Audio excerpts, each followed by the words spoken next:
From the War Memorial in Syracuse, New York, RJ Productions presents the 1992 New York State Wrestling Championships. Hello, wrestling fans. I'm Dale Drypolsher, and just 24 hours ago, 182 sectional champions began their quest in 14 different weight classes to determine who's number one in New York State. And when you talk about the New York State meet, you talk about a lot of pressure. And John Janiak, we've already had a winner at the 250-pound division in front of virtually no one. No pressure at all. Explain what happened. That's right, Dale. Jason Cohen from Section 11 at 250-pound won today 3-2 this afternoon in the finals. First time in 30 years of high school wrestling championships, we have a measles outbreak. And what that does is medically you want to wrestle in front of nobody to limit the exposure. I talked to Les Austin today. He said the wrestlers weren't affected, but they were exposed. Shouldn't affect their wrestling ability, but they both wrestled. They lost. We have a 250-pound victory before the finals start. Unusual, but I'll tell you what else is at stake here. Not only this, but the sectional bragging rights. And there are a number of sections that usually are very, very tough. Section 8 and 11 from Long Island, Section 5 from Rochester, Section 4, the defending state champ. What about the sectional wrap-up? What's it look like so far, John? Well, Dale, before we start the finals, Section 11 is ahead 207.5 points. The number 2 section is at 163.5. Section 1 or 11 won the tournament already. Section 3 has 159 points. They're trying to come in second. There's where the battle is for number 2. Still a lot of drama, including the most outstanding wrestler in New York State. A lot of people very interested in that. And we'll be right back with a 91-pound bout right after this.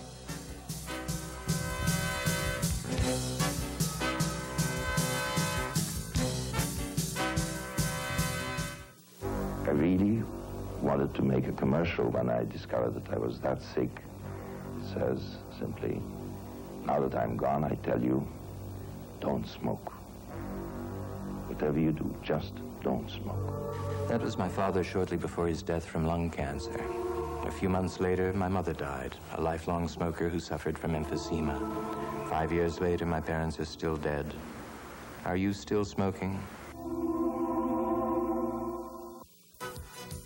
We have found that if you're going to challenge them and if you're going to really get the best out of the student, you've got to present materials that are timely. Textbooks just won't do it completely.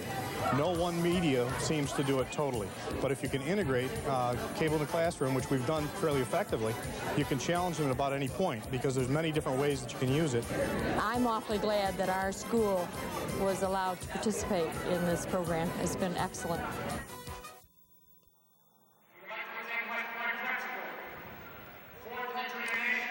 And we are just getting finished up with the introductions at 167, and they'll be announcing 177 in a second.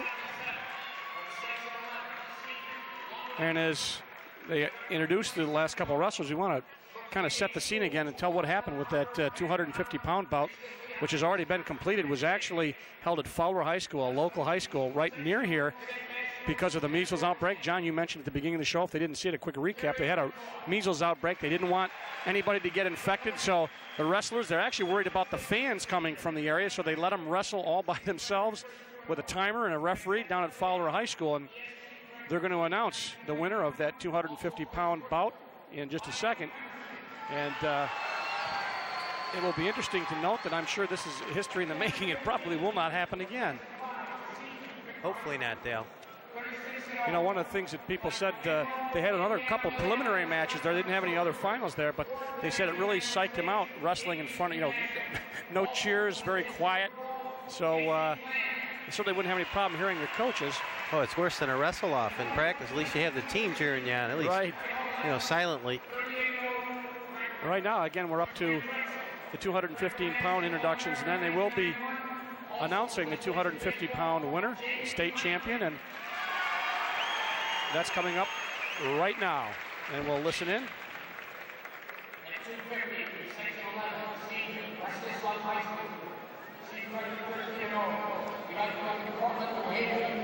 Going through the introduction. Also plays football, Jason Cohen. There's Jason Cohen. Season record 19-3. The contract by Springfield, Clarion. He also plays football, Jason Spector.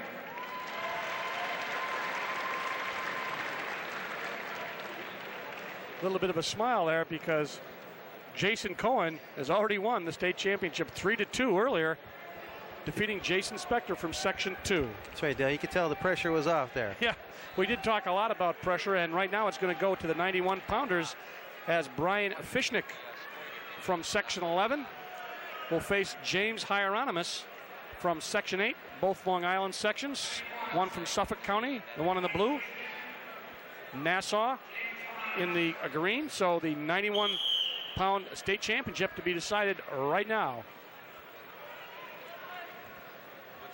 Fishnick is a senior, while Hieronymus from Section 8 only a sophomore, and you don't usually find a senior at this weight, but it happens, and experience perhaps a big factor, John. That's right, Dale. If he's been to the states before, and he has some wrestling experience in the Empire State Games as a senior, your mental frame is a little bit better than a sophomore or a freshman coming in. Usually dazed by the fans. I mean, you have 5,000 people here. I don't know what high school wrestling program has that kind of attendance at their meets. Not very many. Hieronymus out of Freeport High School, while Fishnick out of Huntington High School on Long Island. So the sophomore and the senior, and no points yet. Hieronymus, the sophomore from Section 8. Fishnick from Section 11 in the Navy. About to get a takedown, it looks. That's right, he should get the 2 points momentarily. He's got a cradle pinning combination, head in the ribs. He's trying to crank him up over, and he does. He should get 2 and at least 2 back points. He'll get some back points. Ray Hirsch, our official, looks to see if there's going to be a pin. I'm sure some back points awarded. He's going to get 3. So that's going to be 5-0. And a little injury time out, Dale. I didn't see what happened, but his knee seems to be giving him a heck of a lot of problems there. He was stretched out, and he is up by 5-0. Brian Fishnick, and they're going to check out his leg, and they start the injury clock. Well, he's got a couple of those old-time knee pads on there, Dale. Look at those. A couple 2-inch padding there. That's right. And they seem to be working the leg, so it perhaps he's got a problem with it. He certainly has it well padded. He's up by 5 right now. He certainly doesn't want to bow out at this point, up by 5. So he will come back. There he is, Brian Fishnick, and he will be on top both in the score and in the position as Hieronymus will be down.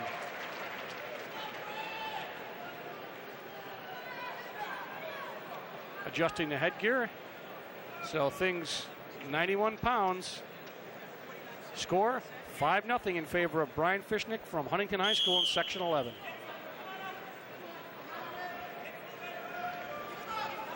Hieronymus, standing switch. Very nice standing switch. Looks like about all 6 foot of them got around in time. And I was going to say, these are two of the tallest 91-pounders I've seen in a while. And Hieronymus a little bit taller than Fishnick. So he's come back. The sophomore scored 2 points and right back in it. 33 seconds left in this first period. A little sloppy. No control. Fishnick stood up, just turned into him, fell on top for the 2 points. Or possible 2 points. Yeah, he hasn't awarded any points. Now he will. But again, when he gets 2, he usually gets 2 back points. Yeah, he's put him right into position to pin. 10 seconds left on the clock. And Hieronymus. Very flexible, very agile. Giving it his all, getting off his back. Great job. Very flexible, but gives up 3 more points. So it will go to 10-2 at the end of the first period as Brian Fishnick fights off a sore knee to pile up an 8-point lead, and James Hieronymus. Those 5-point moves really help, Dale. Well, you're right, John. He follows right through. Yep, gets the reversal, but he's always looking for that pinning combination. They got back points right away. They start on their feet to start the second period. Lanky 91 pound. It's not 191, that's 91. These guys are small. Hieronymus shoots. Fishnick counters. Fishnick looked like a very easy takedown. Doesn't finish up. He's not finished up. He gets in deep, gets a hold of the leg, and just stays there. Checking quickly to see whether Fishnick threw a full Nelson as he is tying up his taller opponent. He's got that half. Again, riding that half out to the side. He does a nice job of bringing him over for 2 points, but couldn't control him. Didn't have anything held with his other hand, and he gives up a reversal. Hieronymus gets out. 12-4 now the score. 91 pounds, 104 left in the second period, and James Hieronymus got a reverse and brings himself back to within 8. At this weight class, anything can happen. It usually does. They move so fast. Points really fly. Let's see what Hieronymus can do on top. Not much of a move on the bottom by Fishnick. And you wouldn't be surprised to see little legs here with this, the length of the legs of these guys. No, it might be a legal move because he'd have to wrap it around twice. Yeah, boy, he is a tall 91-pound kid, only a sophomore, and he's going to take Fishnick out of bounds, saves himself from giving up any points. I don't know if these two have done battle on Long Island this year. We don't have that information at the moment. Yeah, they might have a dual meet, but obviously in 2 different sections, you don't meet a lot, but it's very possible. Fishnick trying to switch. Counter by Hieronymus. Fishnick's trying to step over. He has the leg. Down to 25 seconds left. May be a stalemate pretty soon, Dale. No wrestler being able to advantage this situation. Nothing yet. Ray Hirsch, our official, now signals a stalemate, as John Janiak called it. Incidentally, Mark Jones, our assistant official, referee. And with 11 seconds left, Fishnick stays down, and Hieronymus will get on from behind. Tries a little break him down and throw the hip, get some back points, but he gets thrown, and he is going to give up some more back points. Another big hit. Another big hit. 2 back points. And that was because time ran out, Dale, because it would have been another 3-point back point. Right now, it's a 12-point lead, 16-4. Brian Fishnick from Huntington High School. In the blue from Section 11 on the bottom, James Hieronymus from Section 8 out of Freeport High School on top, but down in points, and he's got 2 minutes to overcome a 12-point deficit. And he's just not doing much on the top. And Fishnick breaking out of that 2-on-1, now trying to get the hand off the tight waist. That's right, very strong, trying to get that tight waist because his other hand is tied up.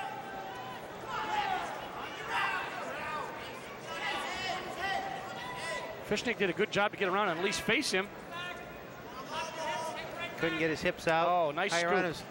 Finishing up with that single leg that he held on to.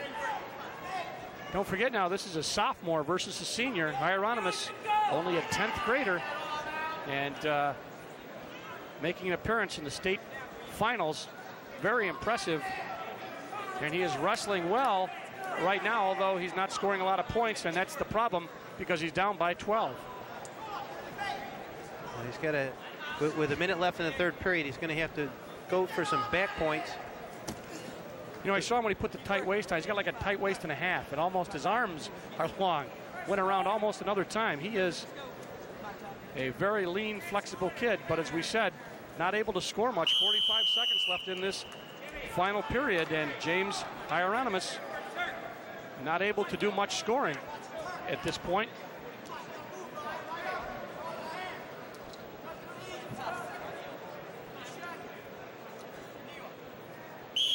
Ray Hirsch adjusts him, starts the bout.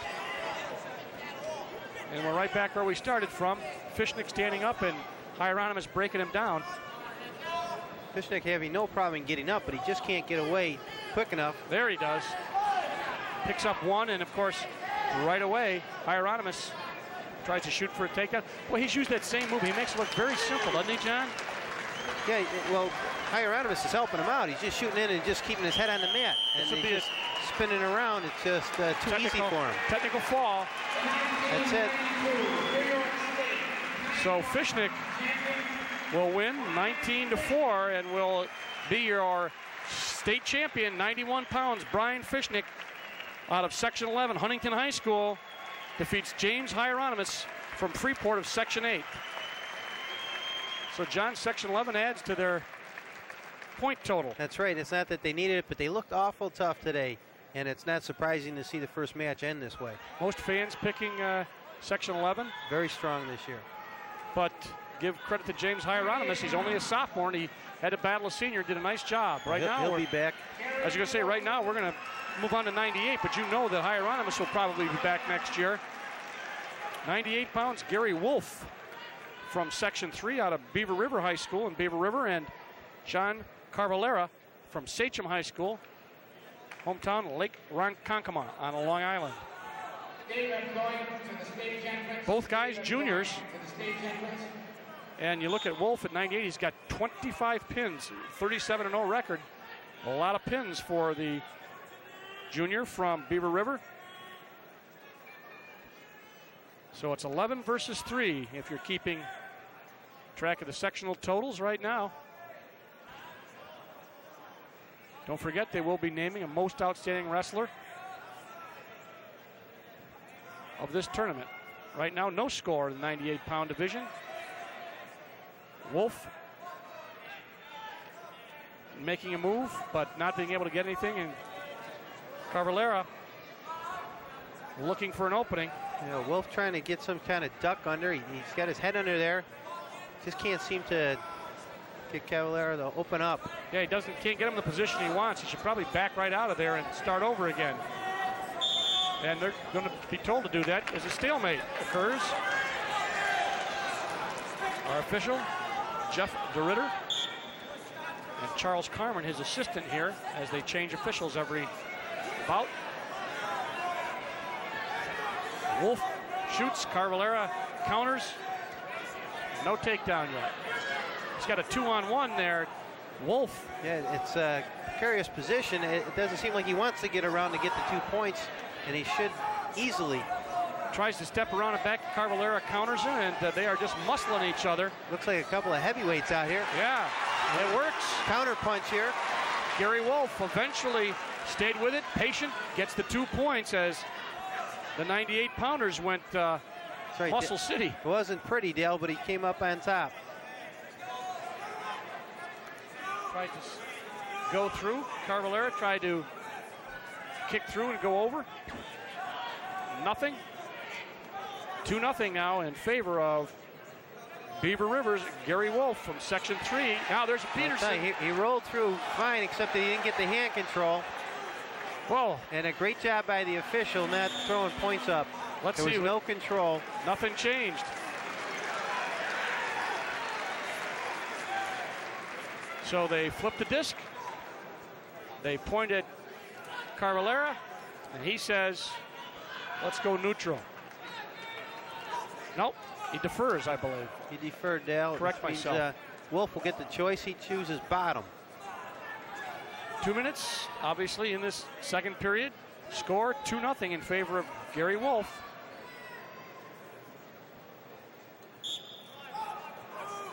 No move by Wolf on the bottom.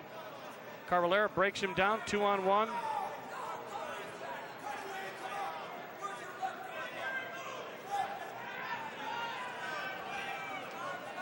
Fans not into the yelling and screaming yet, but I guarantee you there will be some moments.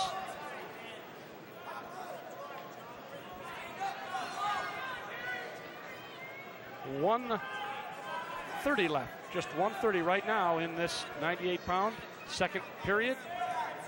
30 seconds gone by, no score in this period. Wolf holds a 2-0 lead. There. Wolf could get himself a little bit of trouble here. Boy, he may get an escape. He did, Dale. I thought Wolf was on his way over onto his back. Yeah. And he managed to pull a point. So he's now got a 3-point lead as he escaped just before they went out of bounds.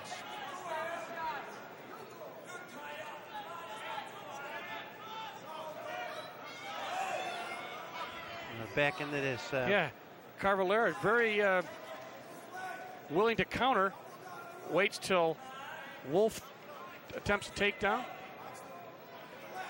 Not sure if he's trying to just get a fireman's carry or maybe a drag here.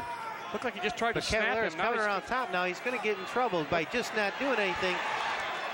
Has no points yet. Almost had a cradle. I'll tell you, Wolf has to be one strong 98-pounder because he was almost going over twice that I saw and he hasn't gone over yet.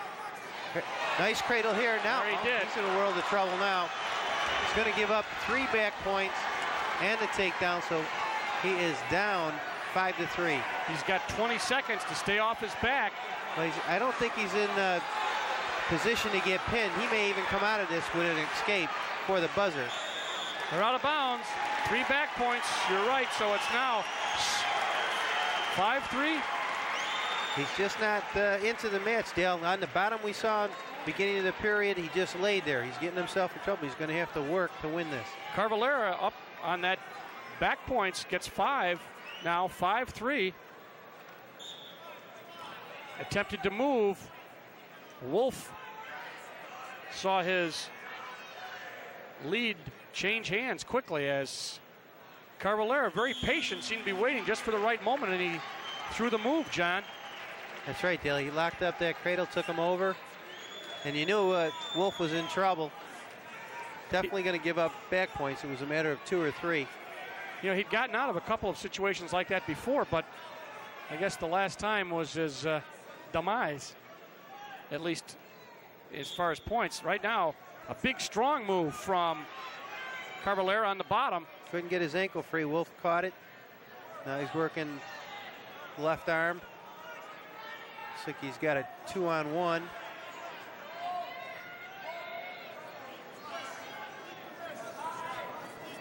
Working the cross face. Last period now. Carvalera up. Oh. Well, he's in deep. He hasn't lost control yet. Problem for Wolf is he's got to score some points, and he's having trouble. Well, it looks like what he's trying to do, Dale, he's got that tight waist, and he's trying to work the arm for a tilt, but he's just not getting in position. See, he's got that tight waist real deep. Now he's getting the arm. He should be stepping out to the side. You want to kind of lever that arm up. There we go. Yep. 5-3. He's trying to arm lever. He's trying to get that arm lever. Potentially dangerous. Well, as long as he gets out to the side, he's in good shape. The fans are giving a little bit more attention to it than it deserved. Well, right now there's 50 seconds. They're going to warn stalling on the bottom. That would be Carvalera. So there's now 40 seconds. 2 points down is Gary Wolf. Carvalera's coming up. He's got the leg. Wolf just holding on. Down to 30 seconds now. 30 seconds. Carvalera on the bottom. Looks like he lost his leg. Well, he's got a far cradle, Dale. Yep. It's locked up. I don't know how he's trying to turn him over. Well, there's not too many ways to do it from there. He's going to have to go to his back. He's going to have to chance it, isn't he? He's going to have not going to do it. I don't think he knows how much time's left. He's going to get no points. No points. And you hear the fans. They got into it. It's going to end with Gary Wolf being defeated by John Carvalera. He gave it a shot at the end. That's what the finals are all about. Super bout. So Carvalera from Sachem High School in Section 11 pulls off a 5-3 decision over Gary Wolf from Section 3 in Beaver River. Exciting match, especially at the end.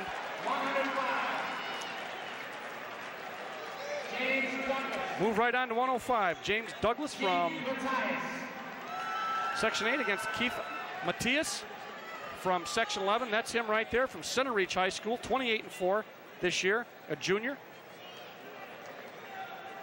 His opponent, James Douglas from Bethpage High School, Section 8. So you got both Long Island sections going head-to-head.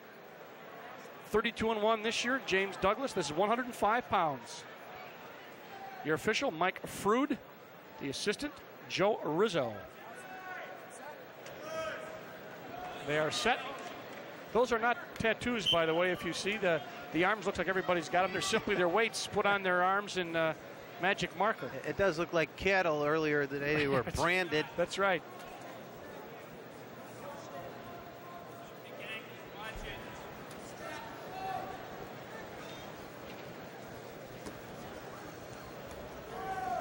$105 pounds, state championship. Douglas from Section 8 Matias from section 11, no points. Lots of muscling and shots for takedowns, no points. Oh, shrugged him by. Nice little shrug if he can get back. He does. 2, yes, he's going to give him 2. So Matias picks up the first points of the bout. You're going to give up an escape. Just like that, gives 1 point. And then he goes for a big 5-point move. Well, that was pretty smooth, Dal. He stepped backward, gave Douglas a false sense of security, and just pancaked him to his back. Matias has James Douglas in a lot of trouble. 50 seconds left on the clock. And that official is right in there. Well, he's locked up. It's a matter of time. It's you got to be on the bottom. James Douglas got to be wondering what happened. I have not been in this position in a long time, and now I'm fighting for my wrestling life as he tries to hang in there. 25 seconds left, first period.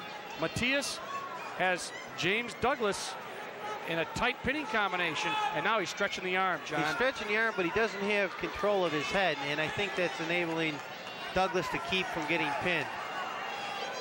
Under 10 seconds now. He's got to feel like he got a pardon if he gets out of here. That's right. It's like the governor just called and said, yeah, disconnect the chair.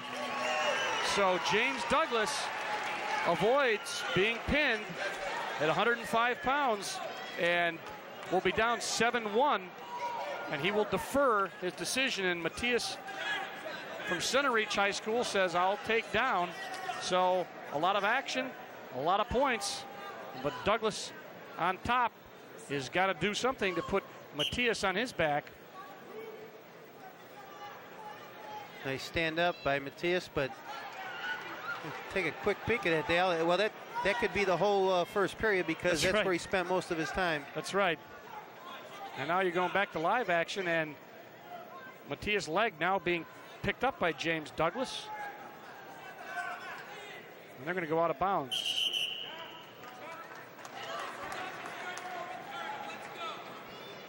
You know, that does, when you look at a guy like Douglas, he's got a 32-1 record.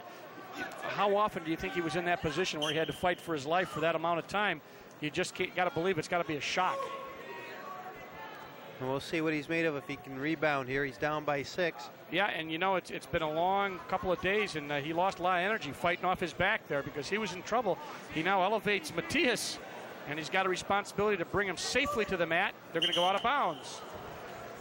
Yeah, you mentioned, Dale, you know, he is 32-1. How many times has he been down by 6 all year long? Whether it was on his back or not, he just may not be used to coming from behind, rallying.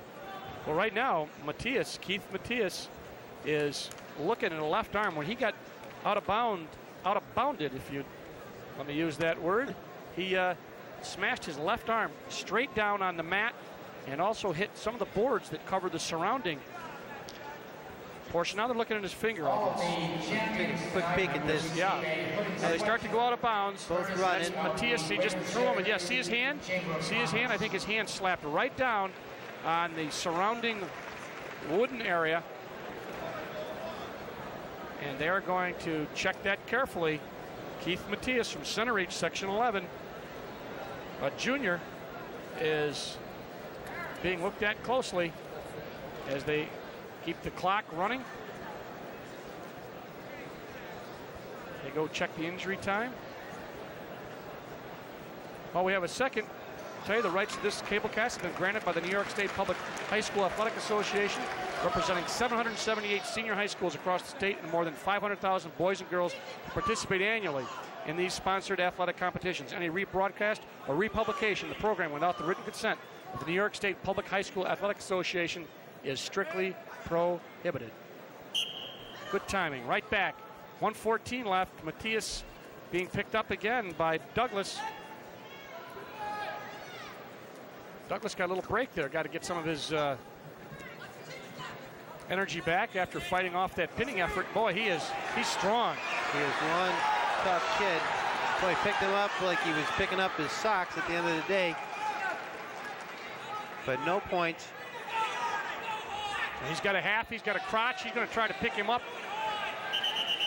He's going to say potentially dangerous.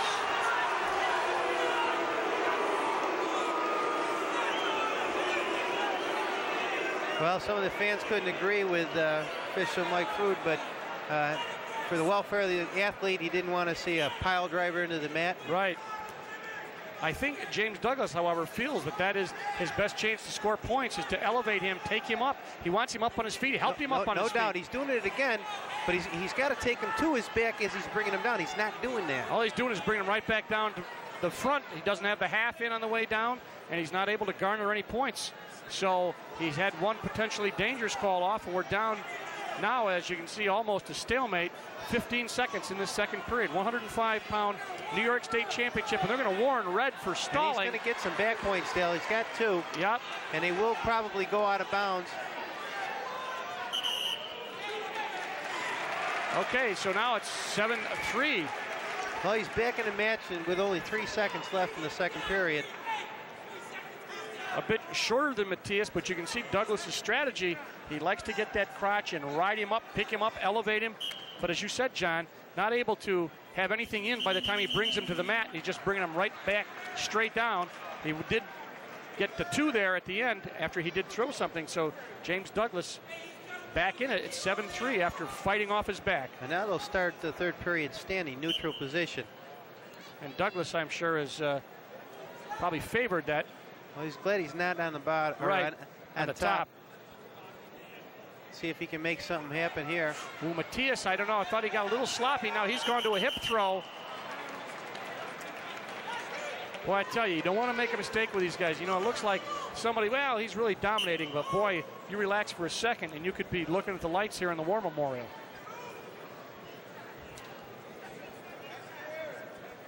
Douglas from Section 8, Bethpage High School, attempting to get a takedown on Keith Matias. His headgear is slid off. Yep. Official Mike Frood trying to grab it. He can't get it out. We'll leave that be. Yeah. He's in deep now. Oh, yeah. Douglas Boy, is. He's strong. He is. He is not going to concede the 2 points and did a heck of a job. The strategy's there. You can see that. And I think Douglas wants a little time. He said the headgear was around his throat. And they say, put the gear back on and get back out on the mat. And that would have brought him in 5-7 as it is. He's in deep here. We got another shot of it, Dale. Instead of bringing him to the mat, he comes up around the waist. Yep. And here we go again, up to the crotch, try to pick him up to a pinning combination. It didn't happen. Ran out of real estate. And give Matias credit. He tried to get that hand back there to keep something back so he didn't get put down. Another hip toss was coming, no doubt about it. We're down to 45 seconds. 105-pound championship. And we're going to get a call here. Yes. So Green gets a point. 7-4 now.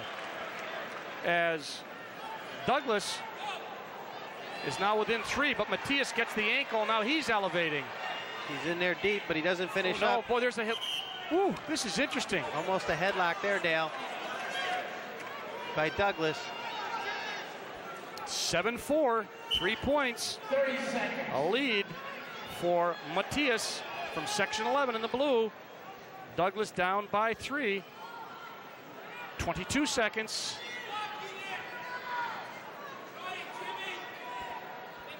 He's going to try the headlock. He's going to try the hip throw. No. Well, he's running out of time here. Yeah, he is. 10 seconds. But he's got to set up. He just can't throw it from the bleachers, which he's trying to do. And it's going to end like that as Keith Matias from Section 11, another Section 11 winner, is going to win 7-4. James Douglas got put on his back in the first period and was not able to recover enough points to win.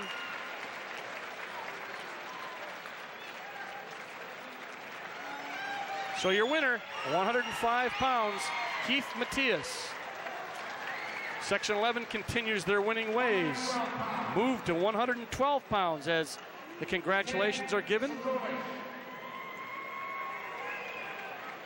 We've got a Section 4 wrestler and a Section 5 wrestler for the Southern Tier. Ted Segulish and Alex Krug from Brighton High School from Section 5, Rochester area. Segulish out of Johnson City High School. Now you're looking at Krug right there out of Brighton High School in Rochester. 112 pounds. Section 4 against Section 5.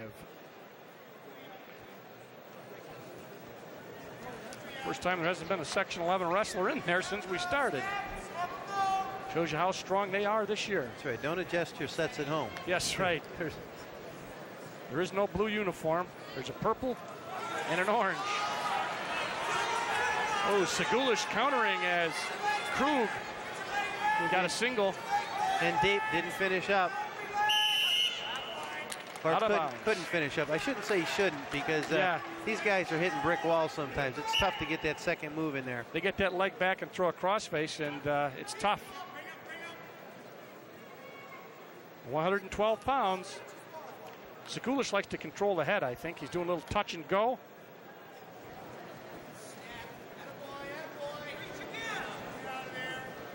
You look at Krug. He's got quite a knee affair on that right knee of his. Looks like it's more than just protection from Matt Burns. But he's giving that right leg out. See him with the right leg out there? Inviting Segulish to shoot for it. Has that sugar foot approach there with that right leg out. And I think Segulish took a finger in the eye. Not uncommon. Obviously a mistake, no penalty, but it happens, especially when you got two aggressive wrestlers going for takedowns. And it happens more times in that first period, Dale, when both wrestlers are excited. Right. That adrenaline's really pumping through these guys. Second period, they calm down a little bit. As we said, some 182 sectional champions started, and this is the finish, the ultimate, to determine the New York State champion.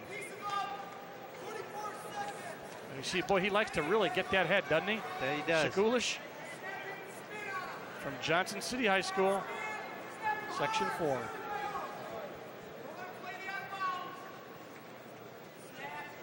Your officials for 112 pounds, Pete Durlam, his assistant, Pat Coletti.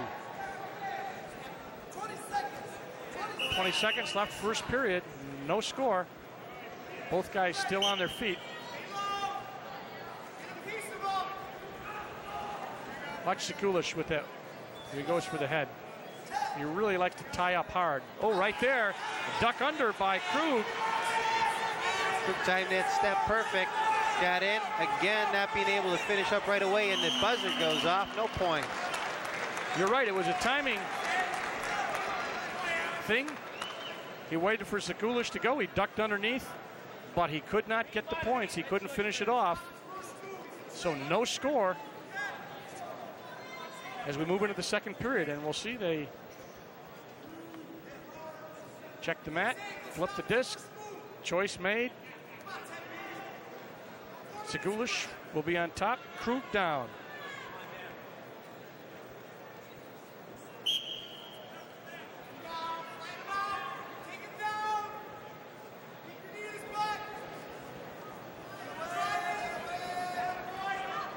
Segulish, 2-on-1, hand control.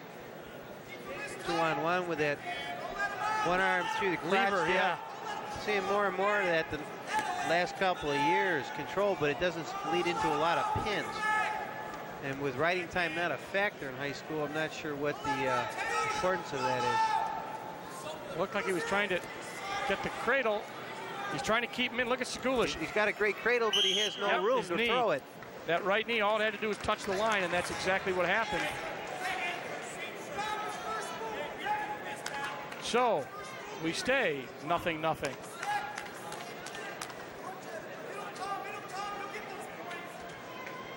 Official gets him set. And they start.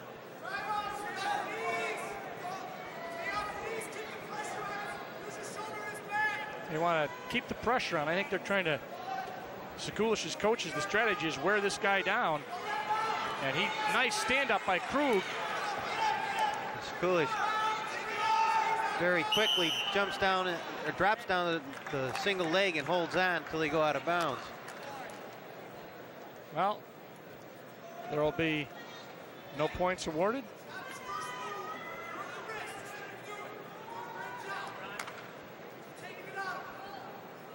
They set. Well, Sekulic breaks down Krug. Krug not throwing anything off the bottom yet. He hasn't stood up with hand control. He tried a half-hearted switch there. Both guys seniors, by the way. Sekulic just happy to ride for now. He's got that tight waist, drops down, single leg. Nice trip, takes him out of bounds. A lot of action, but we have no points scored.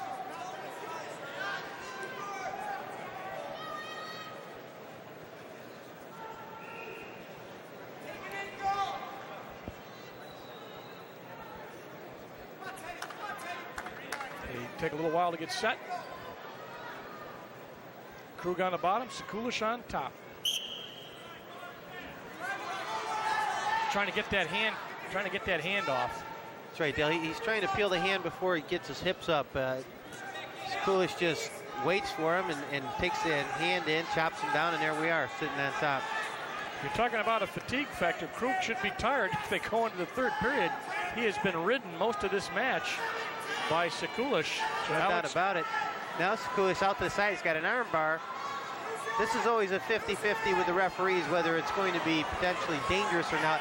Now a nice move. He jumps over it, but doesn't get it. A little sloppy. There's the first point scored. Well, I'll tell you, it happened with 2 seconds left, Dale, and that's why it hurt a lot worse than the fans thought. That 1 point could be big. Well, it was the only one scored, and Krug did it, as it looked like Sekulic had a arm, barred it up, and then he got rid of that, went to the half, and in between that, Krug was able to turn around and get that 1 point escape. Starts standing, well, not standing up, but puts the hands in the back, lets him up, so it's 1-1 now. So this is where they spent the first period. Second period they spent with Sekulic riding Krug, and now Krug shoots. We'll see if the strategy pays off of letting Sekulic up in a hurry. Krug in deep, but boy, he's underneath. He doesn't seem to be going anywhere. Sekulic trying to, well, there's two. Didn't see what he threw, but it came up with 2 points. And now Sekulic is down by 2. Wouldn't be surprised if he gets, well, he's going to go out of bounds before any points, but doesn't seem like Krug is very confident on top, Dale. No, you know, that's when he started. He let him up, didn't want to deal with that situation, and now let's see what he does now, 3-1. And he's going to do the same thing before. Informs the official that he's going to put that little diamond, and let him up. Put the 2 hands on the back, and so Krug's strategy is give up 2 points. He has given up the second. He's up by 1 from Section 5 in the purple, Brighton High School. And they both shoot at once. And Krug comes up. Yes. The better for it with 2 points. Boy, it looked like 2 Rams button heads right there. Well, the shorter guy, Krug, came out on top as he picked up 2 more points. Now he's got a 3-point lead, and he's going to do the same thing. So the strategy seems to be working for Alex Krug. Seemed to work all year because he is 30-0. Krug undefeated, as you mentioned, coming into this. He's in deep again. Maybe he'll do the same thing he did just a second ago and came up with that 2 points. Well, he's got Sekulic broken down now. Well, he's in good shape. 22 seconds, 20 seconds. And he can just sit there until the referees blow the whistle. Out of bounds, so he's got 18 seconds. Ted Sekulic has got 18 seconds from Section 4 to do something spectacular. And I give Krug credit. He didn't back off. He kept throwing takedowns. Now he's backing off a little. There should be a point. Yeah. As I believe he was warned earlier. Yeah, they want him to tap and go around from behind. Snap, spin. Nice try, but he's going to come up 2 points short. Ted Sekulic not able to pull it off, but that man there, Alex Krug, Section 5, state champion, 112 pounds. So, 112-pound championship decided. We'll be right back with 119 pounds right after this.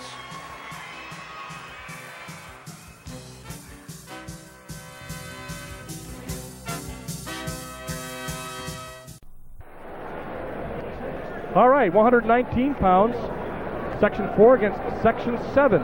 Ron Vosberg from Section 4 of Elmira Free Academy in the Southern Tier against Ron Bashaw out of Peru High School in Peru, New York, Section 7. Vosberg undefeated at 37-0, and Bashaw 28-0-1.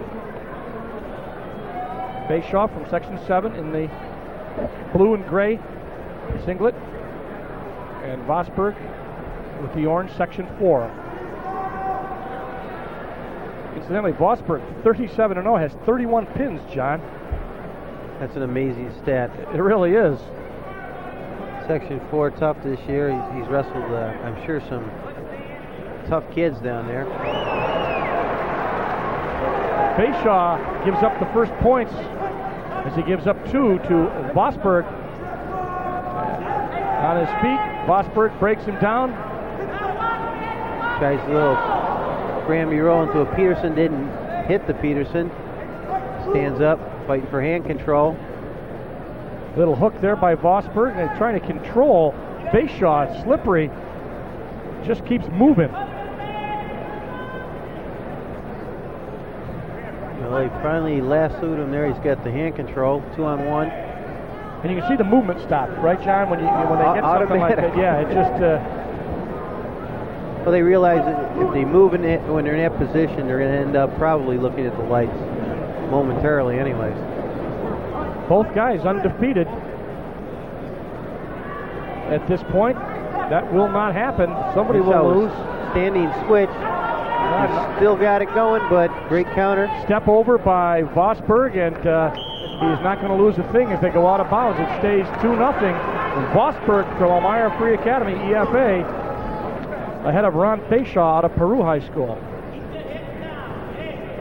Section 7, not a section that has usually a lot of finishers in the States, but Bashaw, a very well-respected wrestler, accepted at Syracuse University. He's been in the States before, actually has had 6 appearances in the state meet. That is a record. So Bashaw is no stranger, and he just scores 2 points. So, and he puts Vosberg in trouble. Vosberg initiated the move, and I'm not sure if he could second guess it, he wouldn't have done it with time running out of the period. So now, there's going to be a dispute. Well, the officials are conferring, and they're going to wipe the points off. No back points. 2-2. Now, I'm sure the coaches for Bashaw are going to argue here, and we're going to take a look at it, Dale.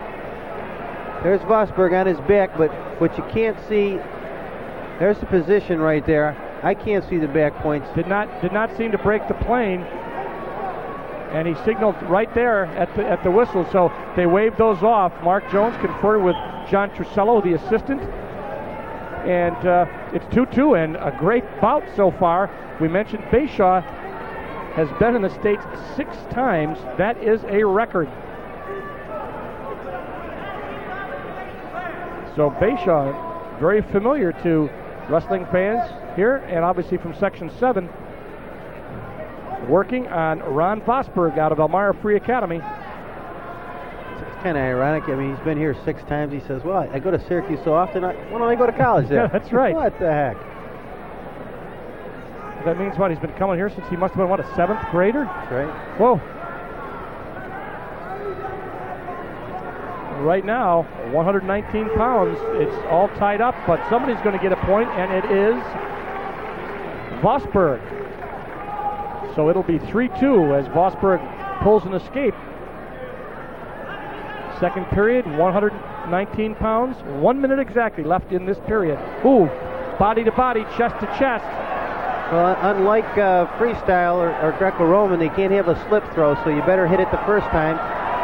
He didn't get the points, but he may still come up with 2 points. Oh, lots of excitement there. Both guys, Bayshaw trying to throw. Vosburg got a half and rolled his way out of trouble, and now they're back off again. And then the fans are applauding. That was a great little flurry there. Absolutely, Dale. A couple nice throws, great counters, no points. 3-2. Vosburg ahead. 20 seconds left, second period. Oh, sloppy kind of a hip throw attempt by Vosburg. You know, normally, Dale, you see a score of 3-2 ending the second period. You say, oh, what a boring match, but that's not what we're seeing here. Right. A lot of action. Au contraire, and Bayshaw got a little split on his nose, which is opened up, so both guys pushed ahead, and it's going to go into the third period with Vosburg ahead by 1. Bayshaw will also be on the bottom.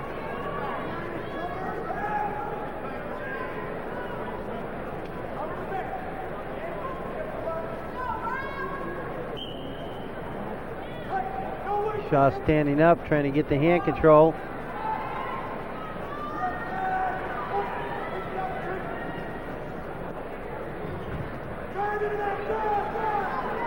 Vosburg, oh, just got that wrist. That was a leap, wasn't it? He saw that out there and he knew that he was in trouble if he couldn't get that wrist control, and he dove at Bayshaw's wrist. Timing's everything in this match. Can't leave anything hanging around. Now he's got to start all over. That's Bayshaw on the bottom.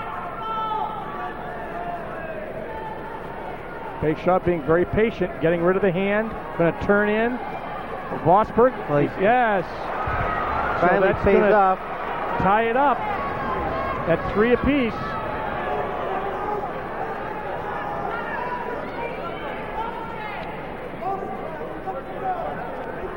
Touch and go, touch and go. The coach is yelling. Both guys have wrestled well. Oh, mistake. Right there. Shot in with the head down, Dale. A little tired. Cardinal sin. Tries to roll. Vosburg up by 2. Vosburg's going to try. He may end up getting reversed. He's going to try to hit this. Number of 30. things can happen. Can run out of time. They can call stalemate, or he could hit the move.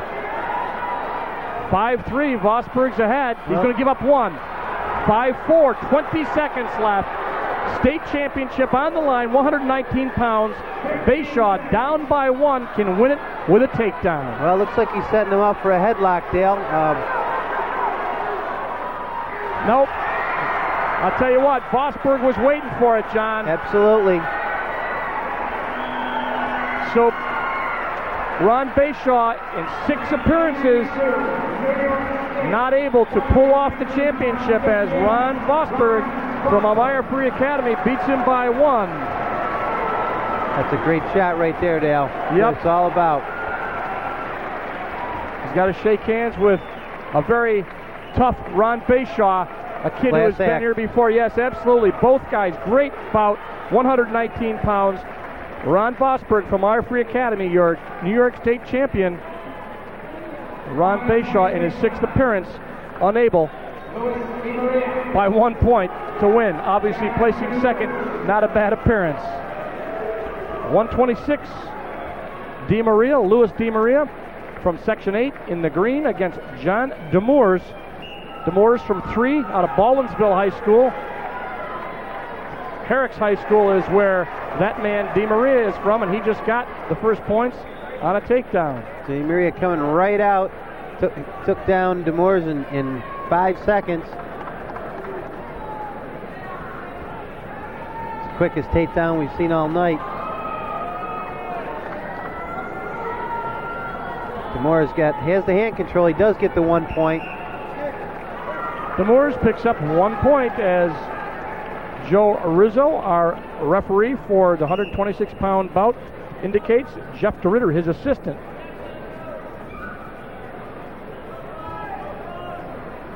Two to one. DeMaria on top. DeMaria 32-1. Demores 39-0 this year.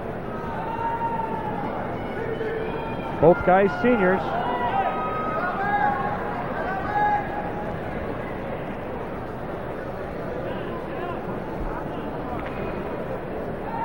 Under a minute, first period.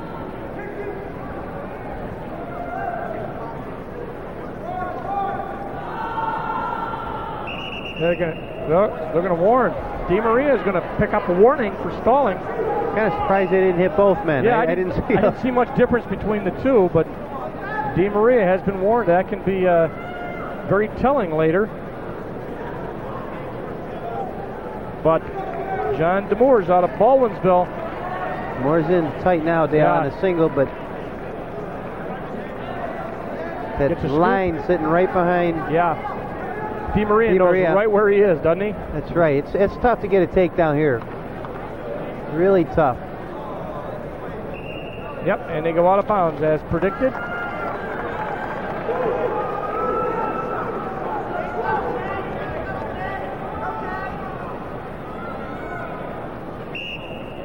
.15 seconds left, first period. 126 pounds. Louis DeMaria, John Demores. DeMaria from Section 8 in the green. Demores from 3 in the blue and gold. And that's going to do it for this period. 2-1 lead for DeMaria.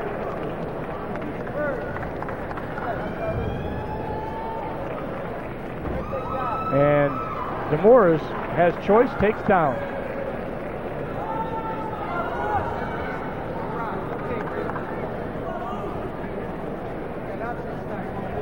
They make a final adjustment.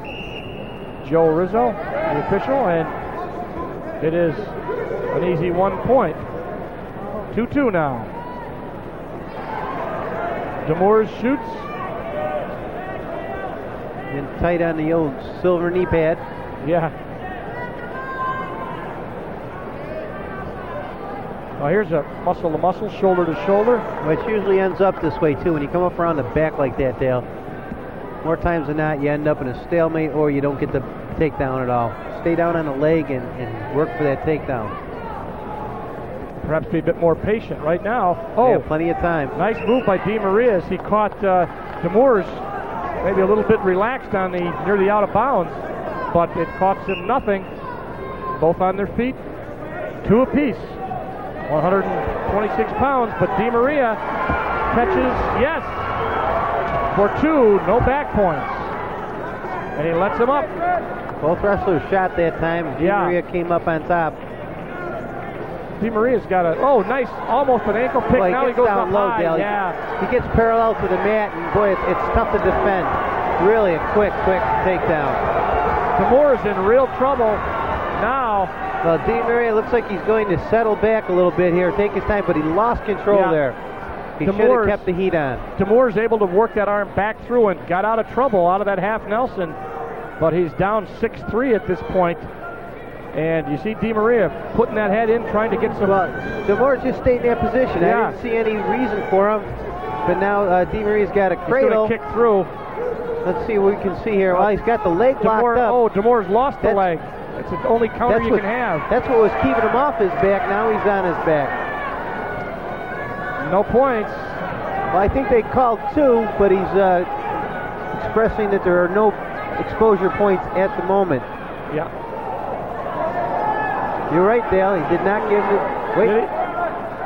Somebody escaped, but no back points. So I thought he signaled 2, but 6-4. Lots of times when they do that, they'll hold the 2 behind their back. Now they're going to have a discussion. I think the fans agree that there should have been 2, but obviously those were from Section 8. Yeah.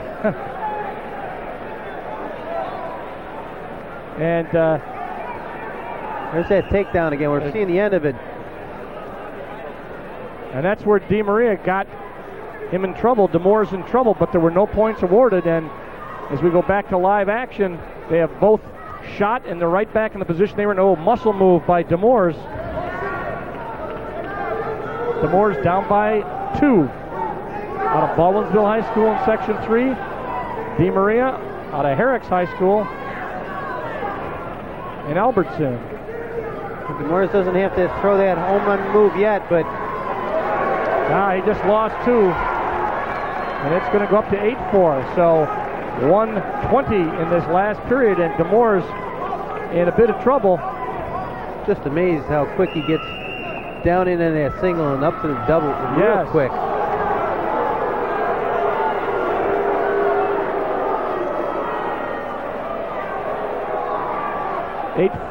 8-4 is the score. They got 8-5 on the scoreboard. And 8-4, as you can see, with the flip cards. So they're going to... The only thing we're sure of is that DeMaria is winning the bout. Right. 8-6. 8-6. Now we have 8-5, and he has another. No, that's going to be... could be 10-6. As DeMaria is shot, and Demores not able to do much. We're under a minute 50 seconds left. Last period. 2, so it's up to 10. 10-6. Demores not able to do much.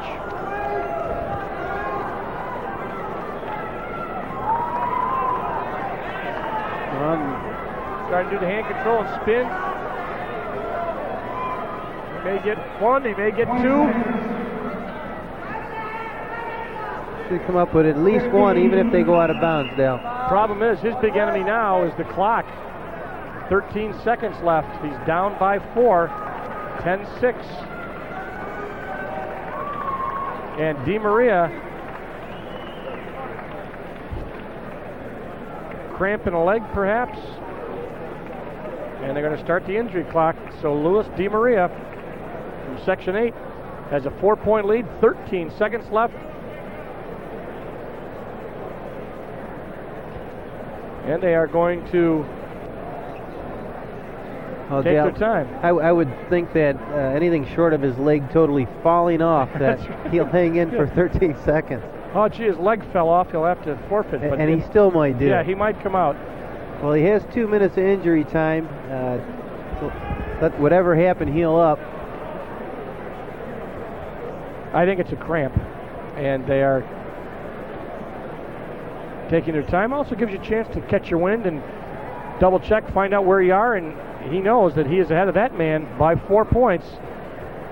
Demores out of Baldwinsville High School. Coach Dillon and Crawford. And they give some last minute strategy to Demores, and it's put him on his back and pin him. Exactly. Basically. There's not many options at this point. 5-point move will do it. Down to 5 seconds, and DeMaria fighting Demores and able to pull it off, as indeed Louis DeMaria, 126-pound champ, as he defeats 10-7 John Demores for the New York State crown, and a very disappointed John Demores, but he wrestled very well. And Louis DeMaria is the 1992 state champ, 126 pounds. Ladies and gentlemen, before the next match, standing on the scores table, move up to 132 pounds.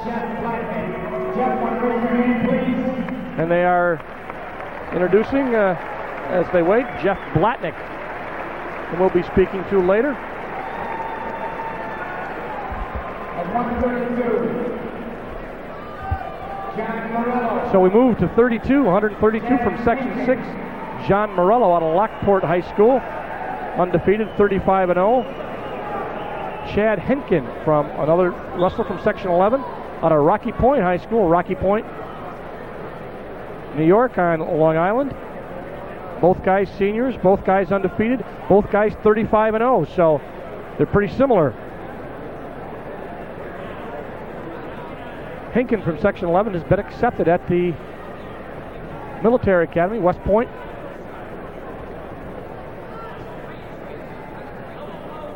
That's a real full scholarship if you get there. In fact, they can pay you there. Absolutely. You get away with it.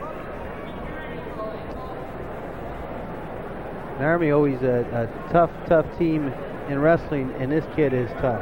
I watched him in the semifinals. As a matter of fact, both of these guys, this should be a great final. Very, very good wrestlers. Lots of movement, no points yet. Morello from Section 6, Lockport High School. Chad Henkin from Rocky Point High School.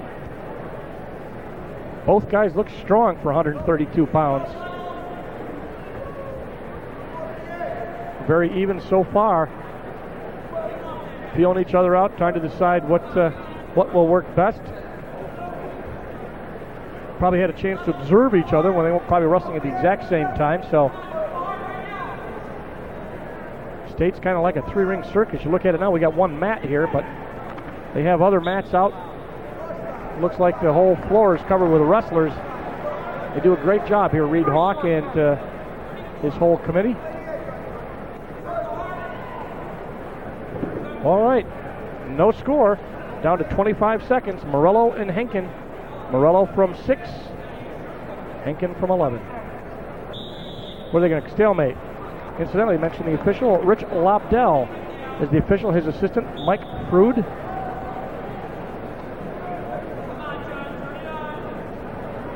Sometimes does happen, Dale. You get two undefeated guys, state finals, and so close in talent, nobody wants to go on the limb a little bit, and because 1 or 2 points could be the big factor here.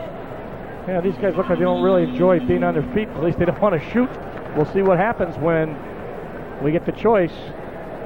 What do we defer here? And indeed, it will be deferred to Morello.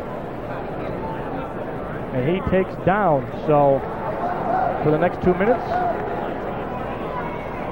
Morello will be down, or at least Henkin will try to hold him down, but he makes a fast move. Buzz off the bottom. Whoa! And he may come up with 2. He gets the 1. Boy, oh boy, he was close to 2, but you said it did not take Morello long to get up off the bottom at all. I think they shot 6 moves in the span of 2 seconds. It was quick. So they're back where they started from. The first 2 minutes, they got nothing. Morello got 1, but they're back on their feet.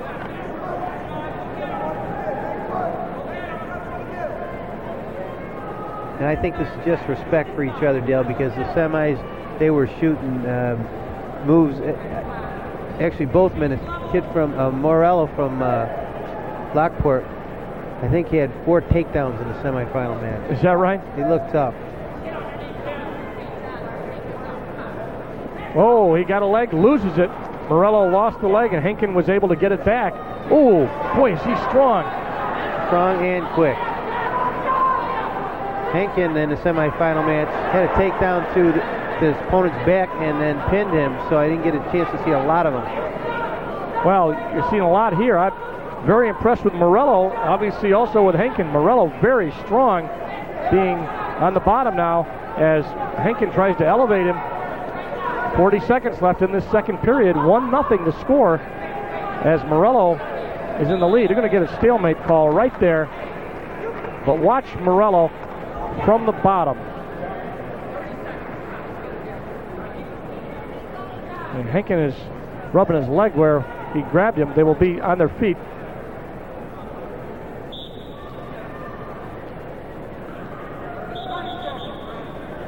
His headgear comes off, so John Morello adjusts it.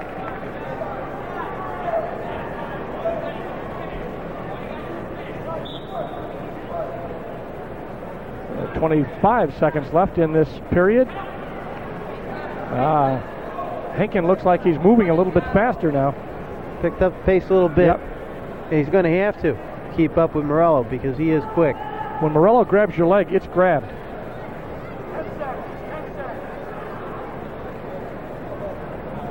We're under 10-5 now. And both guys, they're going to try to muscle him. No, 1-0 it stays. So Morello stays on top of Chad Henkin from Section 11 by 1 slim point. And he is going to let him up. And it will be 1-1 shortly. It is 1-1. Just like that. back on our feet.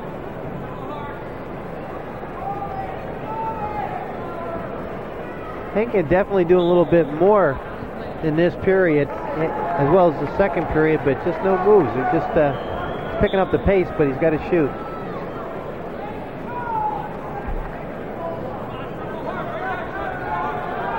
This is a classic final. 1 point, two guys very evenly matched in strength, ability, and records. Both 35-0, as we said. Both guys seniors. Double stalling. How close can they get? They both got called for stalling. 2-2. Now look at, look at that. Henkin trying to really put the muscle to him. You got 2 underhooks, 2 overhooks. Pretty even so far. This is a classic. You know, just waiting to get the balance there. We're waiting to get that feel where you know you want to throw the toss. Oh, this is a classic matchup.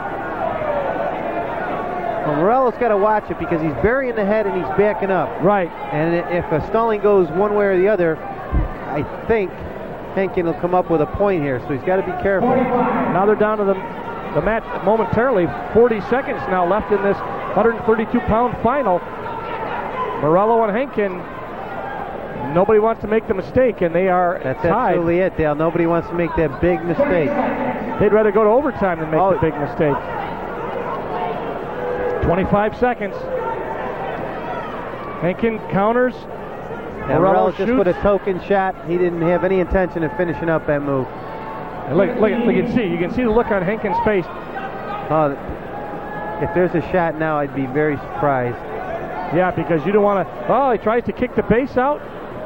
Henkin working hard. Well, he's trying to wish a takedown here. That's it. Okay, this is going to be OT. What they do, Dale, here is they go to directly into a 2-minute period.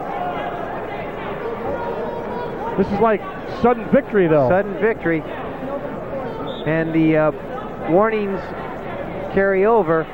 Yeah, so if you get called for stalling, you lost. That's right. And I'm sure both wrestlers are aware of this. And the officials, I'm sure, are. Nobody wants to have a bad call.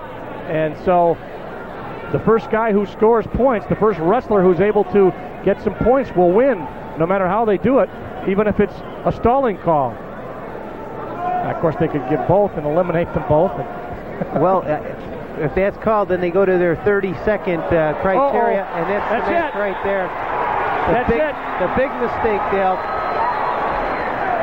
Chad Henkin not able to finish off that move, and they had been doing it all through the last part of the third period.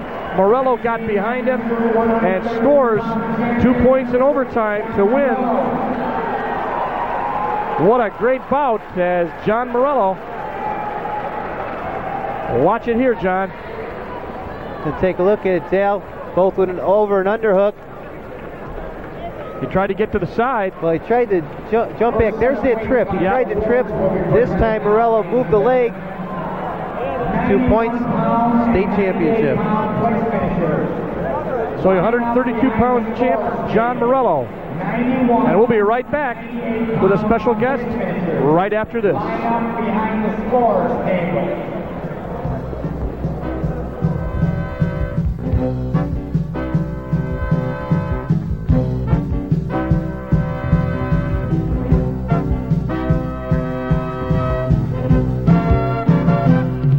The most common warning sign of skin cancer is an odd-looking mole.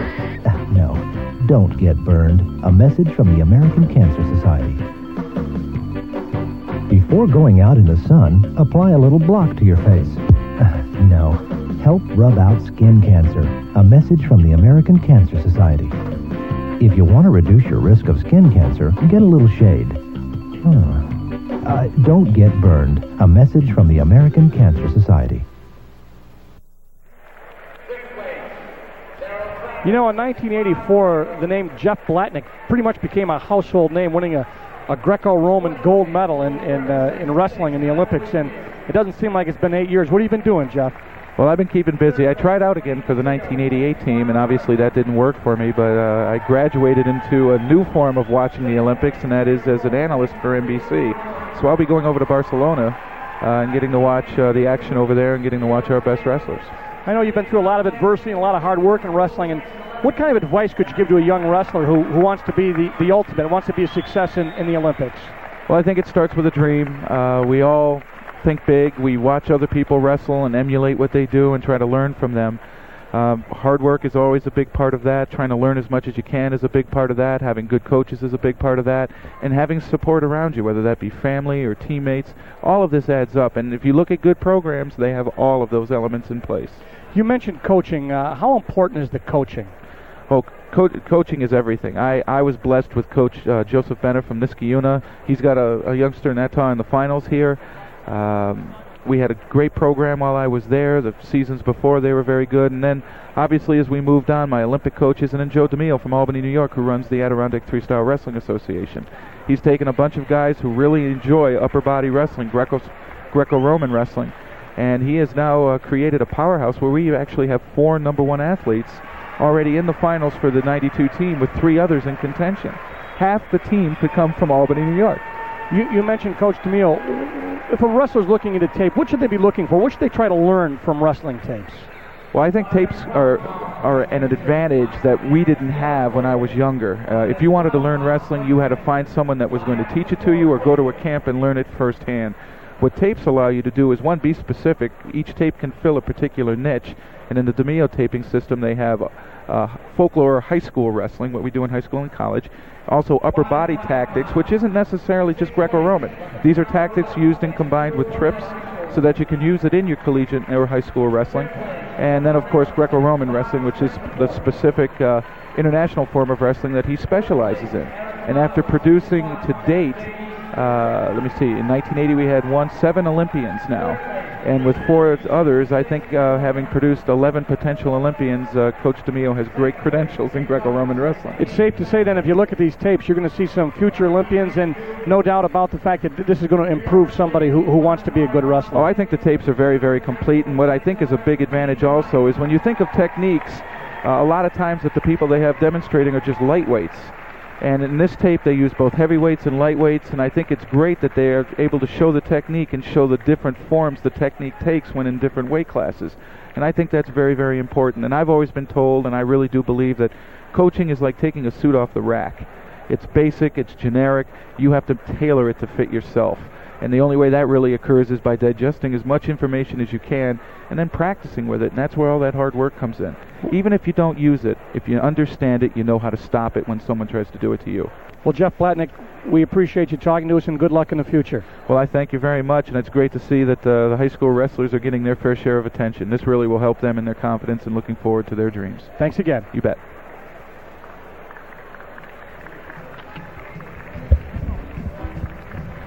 To order 1, 2, or all 3 of these DeMille system tapes, call toll-free 1-800-365-COACH or write to Sinor Sports Videos, Box 3457, Schenectady, New York, 12303. Each tape is just $35 plus $2 shipping and handling. Use Visa, MasterCard, or American Express. And don't forget, with each tape you buy, you're helping to support the 1992 Olympic wrestling team.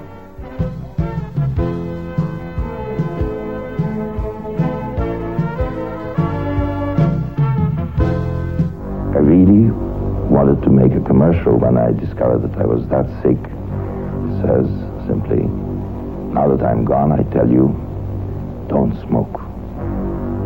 Whatever you do, just don't smoke. That was my father shortly before his death from lung cancer.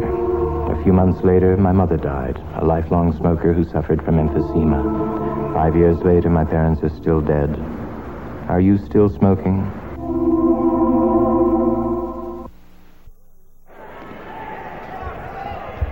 £138 just underway. Sean Nuttall from Niskayuna in the maroon, Section 2, taken down by Dwayne Thompson from Section 11, Longwood High School. Excuse me, Longwood out of Middle Island, Long Island, Longwood High School, I should say. So he is up by 2 at this point. First period just underway. Nuttall tries to get one leg, and but not able to do anything, and he is down.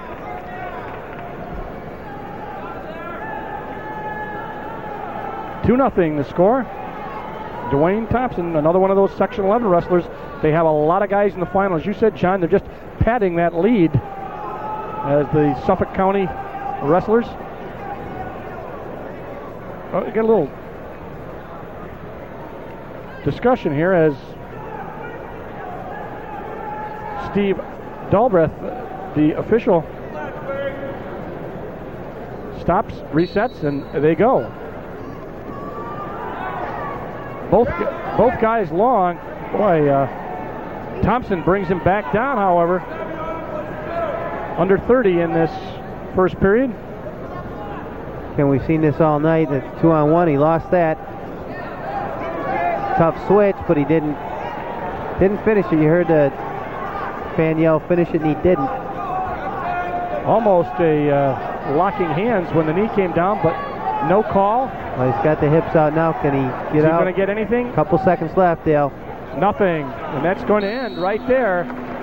2-0. First period ends with Dwayne Thompson on top of Sean Nuttall. Nuttall out of Section 2, Niskayuna.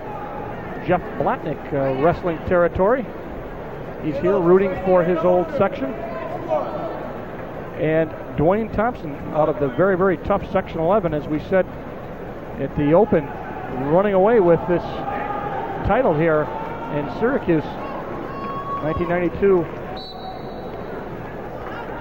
state championships. The sectional score will find Section 11 on top, and they've had a number of winners in the finals. Right now, Thompson from Section 11 trying to get out of the grasp of Sean Nuttall. Nuttall able to keep the tight waist, but loses control there, and Thompson turns in, gets his leg caught, but he may have one. He does have one. I'm sure if they go out of bounds. Yes, right there. Dalbert, the official, calls the 1 point, so it's now 3-0. Definitely taking his time to call the 1 point.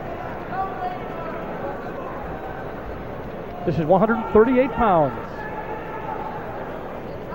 Gee, these guys look big for 138 pounds. Yeah, we say that every year, Dale. These kids are in just great shape.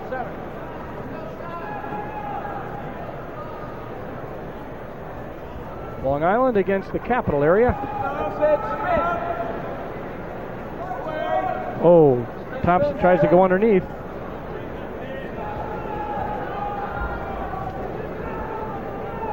Three 3-0 lead. Just under a minute now in the second period. Nuttall in deep.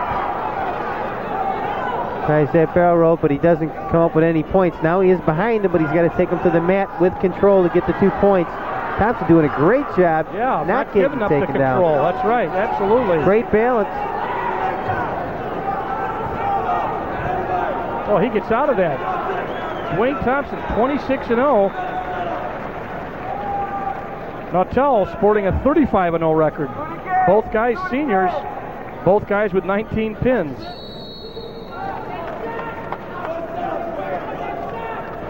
Here's a good look at Dwayne Thompson out of Longwood High School, Middle Island, New York.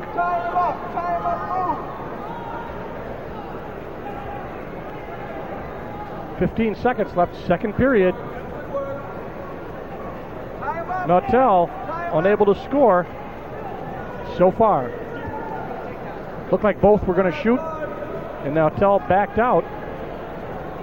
And that's going to do it for the second period. So Thompson will take a 3-point lead in, and Nuttall takes down, which is obviously he's got to get some points, John. That's right. He wants to try to get out and get one, and he almost had a takedown in the second period. If he can pull it off in the third, he'll be tied. And he chooses to get on. We've seen a couple of people just get on with that international stand from behind and give up the 1 point, but not Thompson. Thompson stayed on Cradle. top. He threw a far cradle, and the official is calling. No points. No points as of yet. Well, he had his own arm locked in there and couldn't put his back down. It was a nice near cradle, and looks like he's setting him up for it again. Boy, he's got long arms and legs, and that's a real asset when you're throwing cradles. And not finishing, Sean Nuttall not finishing that move.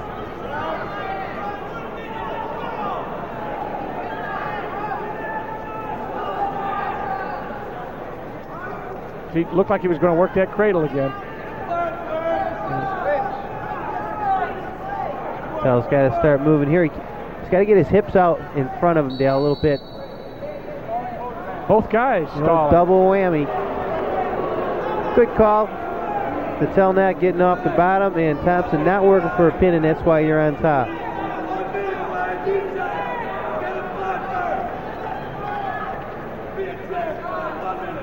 .105 in this 138-pound bout. State championship at stake. No, geez. He has cautioned him. If he has warned him, let's see if they're going to give a point. I think the discussion is, shouldn't he have gotten a point?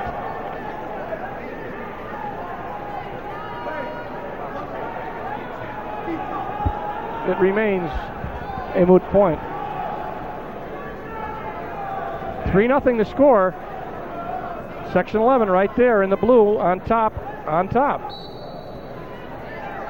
Nuttall right to a stand-up. So got up this time. He didn't get the hand control. You must do both and able to get out. Thompson riding well. Nuttall's got to be careful he doesn't sit in. This time he got up. Oh, but Thompson in tight around the waist. Boy, oh boy, he does not let you get away from him. No, if he gets his hips in tight. They go out of bounds. And Dwayne Thompson, they're going to start the injury clock. They both flipped out of bounds. The official actually kept them both from crashing hard down out of bounds. They didn't come down hard. I'm not sure what the problem is here. Might be able to get a look at it. We'll see as we wait. That's a good look at Dwayne Thompson.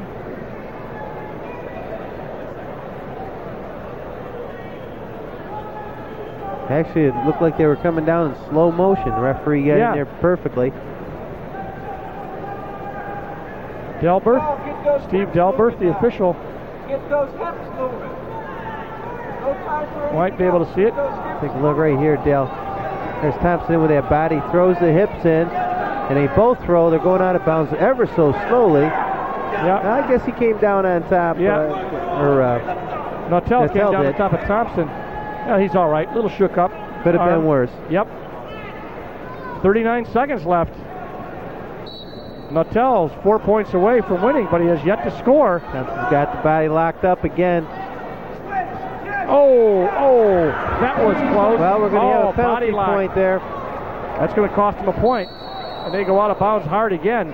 And that's going to cost Thompson a point. Technical, as he had a body lock while Nuttall's knees were on the mat. Great, Dale. 1 point. So 3-1 now. So Nuttall scores his first by getting a penalty point. Watch the hand lock. You can see the lock right there. Right there. Another switch. Didn't get it. Does get out front. Thompson again with a body lock, but he's going to change it up. Now he's got the 15 seconds.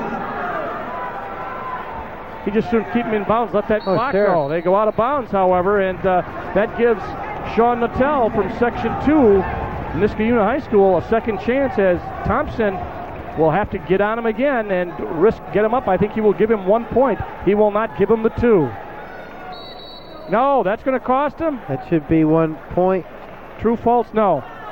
Warning that was on the bottom man. That is on Nuttall. Right.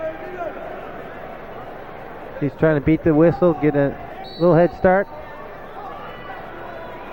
Try to roll, kick through, and countered by Dwayne Thompson from Section 11, and that's going to do it. So Dwayne Thompson wins 3-1.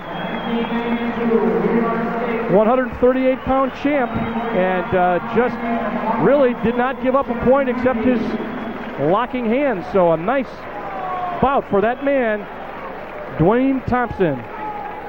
And we move right on to 145 pounds as we get set here, and they congratulate his teammate. And from Section 11 from Longwood High School, it'd be John Lange, a sophomore, 27-0, impressive at 145 pounds. And Matt Monaco from Section 2 will be his opponent, 33-1, a senior. So you've got a senior in Monaco and only a sophomore in John Lange.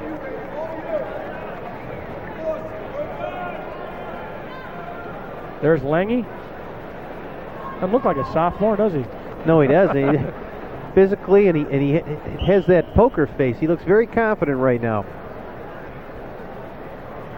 He's out of Longwood High School.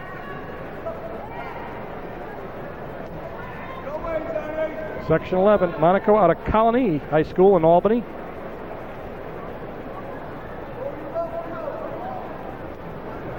A lot of Section 2 wrestlers in this final.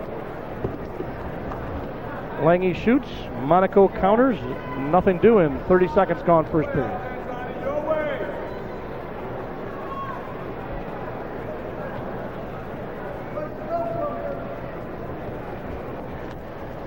Lange trying to get that single. Nice movement, trying both sides, a little trip in there. Yeah, trying a lot of things in his repertoire. I think I'll go left, go right. Not just the same move, but same move actually, but the different sides.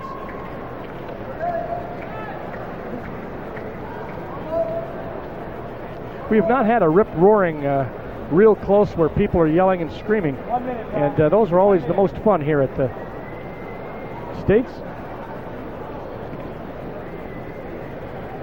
Crowd somewhat quiet as they feel each other out to a, you call a stalemate or a stall, John? It was a double stall. Warning. So both guys warned for stalling. So the official says, Pat Coletti says, that's it, guys. No more fooling around. You've been out here for a minute and 15 seconds and you haven't done anything. And most of the wrestlers we've seen tonight have been tying up on the head. Their offense has been limited because you're both tied up. Even if you reach for a leg, right, chances are you're not going to get it. Counter is easy. They kick the leg back, and these guys did not get here because they are poor wrestlers. And you're right, John. They do tie up, and it keeps things slow. Right there, you see the tie up with Lange and Monaco.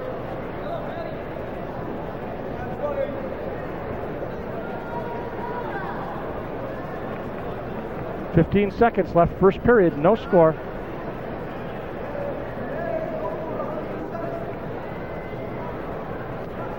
And it's going to remain scoreless. This first period will end. Well, hopefully things pick up here in the second period. Monaco will be on bottom. I always like to watch that first move on the bottom. Lots of guys just seem to kind of sit there and wait for the man on top to do something that they feel they can counter. We'll see what... Nope, well, a little bit. Tried a little stand up, but yeah, his hip's worn out. All Lange had to do is just put his weight on top and knock him back to the mat. Have not seen legs really up until this point. Have not been a factor in any bout. No, you're absolutely right. A lot of cradles, right, more than I have in the past seen. Almost looks like there's a half-hearted... Oh, no, he's got the... just breaking him down. You know, sometimes it becomes like a fashion show. You know, this year it's legs, next year it's cradles. You can never tell that some of the styles change. People pick stuff up, and it becomes rather interesting. Right now, as we said, no legs up until this point, but we're only at 145 pounds. Lange from Section 11 there on top against Matt Monaco out of Colony in the maroon from Section 2. Oh, and Lange's got Monaco in a little bit of trouble. A lot of trouble, I'd say. A lot of trouble and a lot of time left on the clock. A minute right now. Boy, he's looking to hook that. We can see his arm up above. Yeah, you can see right there. Doesn't seem at this point to be in any danger of getting pinned, but he just gave up 3 back points. And he's going to now Blatnick can hook right that leg. He's trying to get that hook. See the right leg? Oh, He's trying to hook it. Cat and mouse here. Yeah. He's definitely trying to hook it. If he can scoop that up, then I think Monaco is in a world of trouble, but 30 seconds. Can't seem to do it. You're right, John. But it's... Oh, now he's got him really... Got him stretched out. Oh, now he lost the other leg. Lost the cradle. this is one of those, you don't know how much you've gained in terms of knocking the competitiveness out of your opponent. Right now, you saw the 3 awarded, so it's 3-0 in John Lange in charge in 145 pounds. Lange, only a sophomore, ends the second period on top, and he will take down in the third period. So Monaco in a little bit of trouble, only down by 3, but he's on top.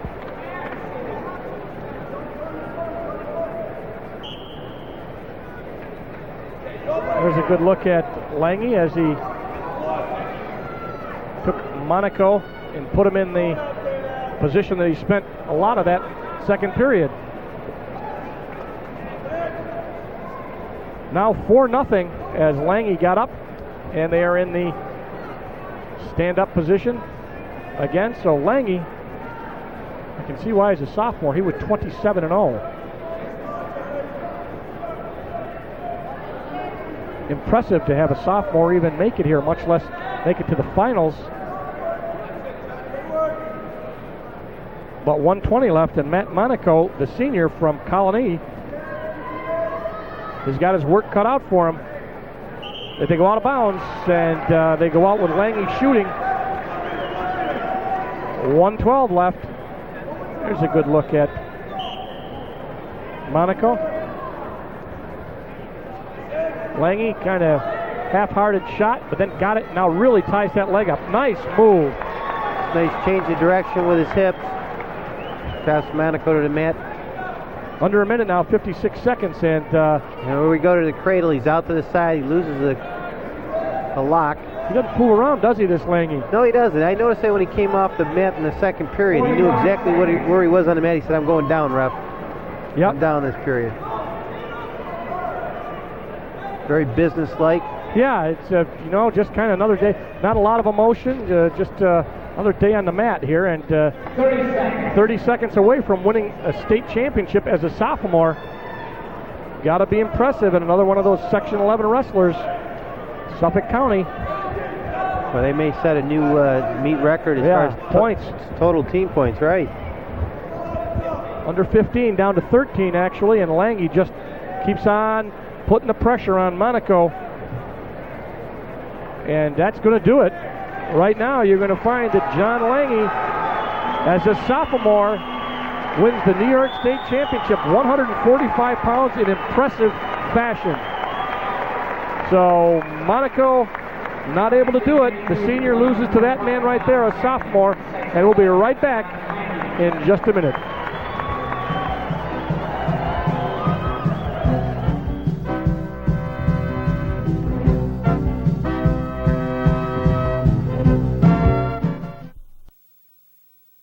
Cable in the Classroom, bringing a new dimension in education to schools in Central New York.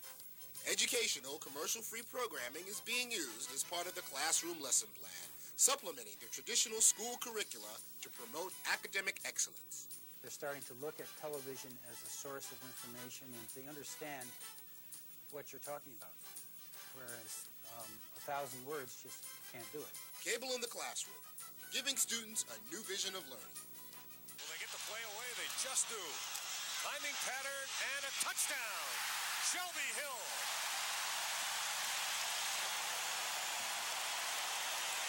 Shelby had his man completely turned around, and it becomes a touchdown pass from Marvin Graves.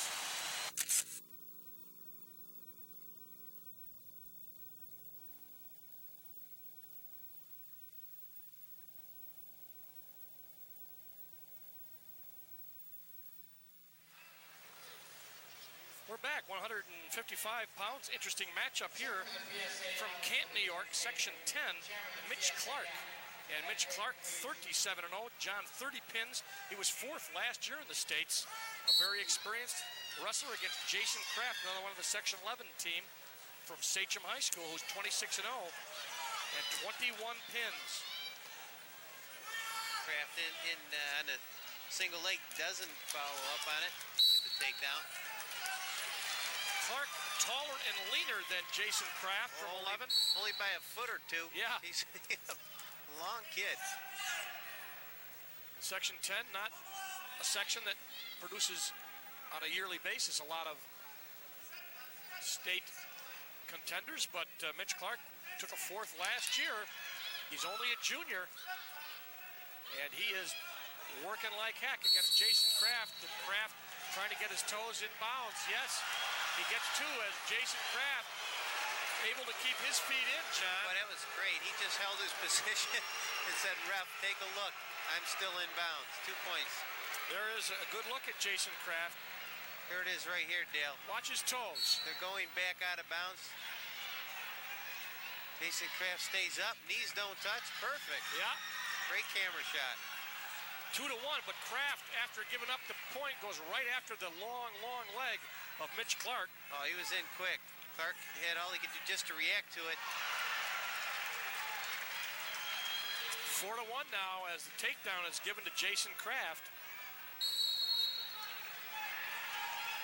One of the things they'll tell you about Section 10 is they don't have as many up in Canton, for example. They don't have perhaps the quality of wrestling in terms of the number of teams that you might get on Long Island in Section 11. But as we said, Clark took 4th in 1991, so he's got his work cut out from him. Jason Kraft, the senior, really looks good and fluid and up by 3 and just all over him, John. Oh, he's tough. I noticed him in the semifinals as one of the outstanding wrestlers. And aggressive. Aggressive, strong, and just quick. He just doesn't stop coming. It looked like he was looking for the turnbuckle there. Where can I run this guy? Sachem High School, Jason Kraft. See what happened when he got the control of him? Whoa, quick. Boy, he looks really good. He's being looked at by Penn State, Oklahoma, and Nebraska, so I think that gives you an indication of his talent. Not too shabby at all, and with good reason. They're both out. Our official, incidentally, Steve Dahlberth. They're 155 pounds. 22 seconds left, first period. Mitch Clark has 1 point, and the long, lanky guy is trying to get out, but Kraft goes downstairs and controls those big legs. Oh, that's just that he stands up, he gets his hips out. By the time he turns around, Kraft is already down on a single leg. Very frustrating. 5 seconds now left in this first period. And this is tough for him. He's laid out flat. It's going to take him a couple seconds to get up. Time runs out. Really difficult, even if you get a chance to talk to your coach, what do you say to him? Just keep doing what you think you can do, because you're up against one tough kid in Jason Kraft. But Mitch Clark from Canton is down and has an opportunity to score. Watch him when he gets the hands, right, John? That's just it. He's so tall. Here he goes, turns around. Whoa! Kraft's down before he can even turn around. He's down, takes his leg halfway up to the ceiling, and he lets start it all Kraft over again. Up. Yeah, 4-2. Sometimes the taller wrestler has an advantage, but I'll tell you right here, that leg just gives him a longer target. Well, with all things equal, Dale, it's just he's just a second off because he can't get down fast enough. Kraft through the half, working hard, 6'2". I like the way he moves. Same thing he did before. Exactly, it works. Hey, why go to something different?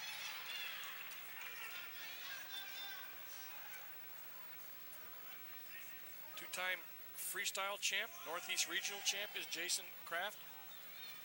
9th in the cadet worlds. I'm not familiar with that, but anything has world in it. He's got to be good. Yeah. I saw that earlier on someone else's critique that the cadet world. It's new to me as well. Oh, nice by Clark. He sinks it.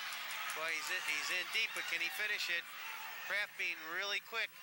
He went down to the leg again, and I think he's going to use the out of bounds.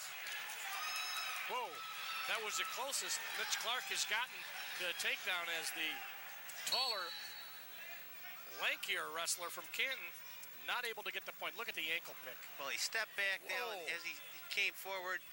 Kraft again, boom, single leg. We've seen it all night. He's in deep. 2 points. I was just going to say it's only 6-3, but like that, it's 8-3. So a 5-point lead for Jason Kraft. Kraft riding with a Nelson and a bar arm on the other side, right? One-on-one. Gets a little high there. He may give up an escape. He does. Well, Clark trying to go for the 2 points because the referee really didn't single the one as yet. 30 seconds, second period, and there's Kraft trying to get around behind. Clark's got to get his head up. He did. Countered nicely by Clark.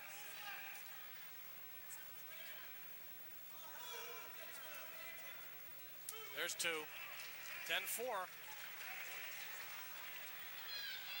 So Mitch Clark in danger, perhaps, of losing his first bout of the year. As the period's going to end, he's going to get a point just like that. Makes it 10-5. He's only down by 5. And this is the last period, the last 2 minutes. So Mitch Clark down by 5.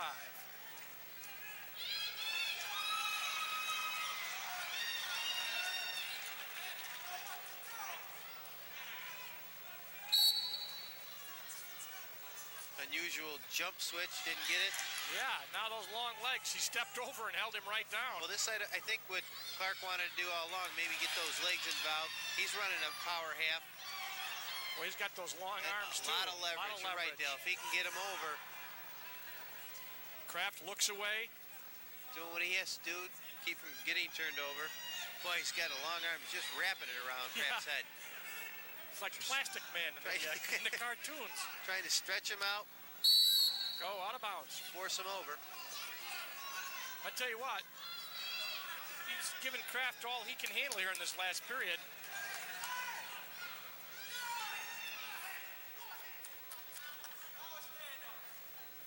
Kraft holding the stomach a little bit. They're going to start injury time. Yeah, breathing a little heavier in the third period. Of course, he did a lot of work in those first 2 periods. Absolutely. He's wrestled very good up till now. And Mitch Clark has made him work. And the third period now is getting to be a little tough here for Jason Kraft.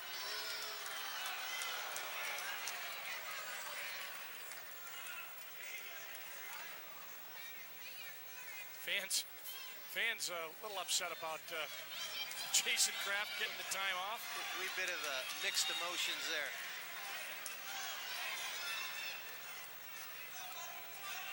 Let's see what Jason Kraft has left. He's got a 5-point lead. 1:27 left, an exciting bout. Again, he does that jump switch. He's not going to get it unless he can get back over with his leg. He's that got, left leg. Got Kraft's ankle. And Clark's got that right again through the crotch, but he has his legs, hands clasped. Fisher's just going to call a stalemate. Out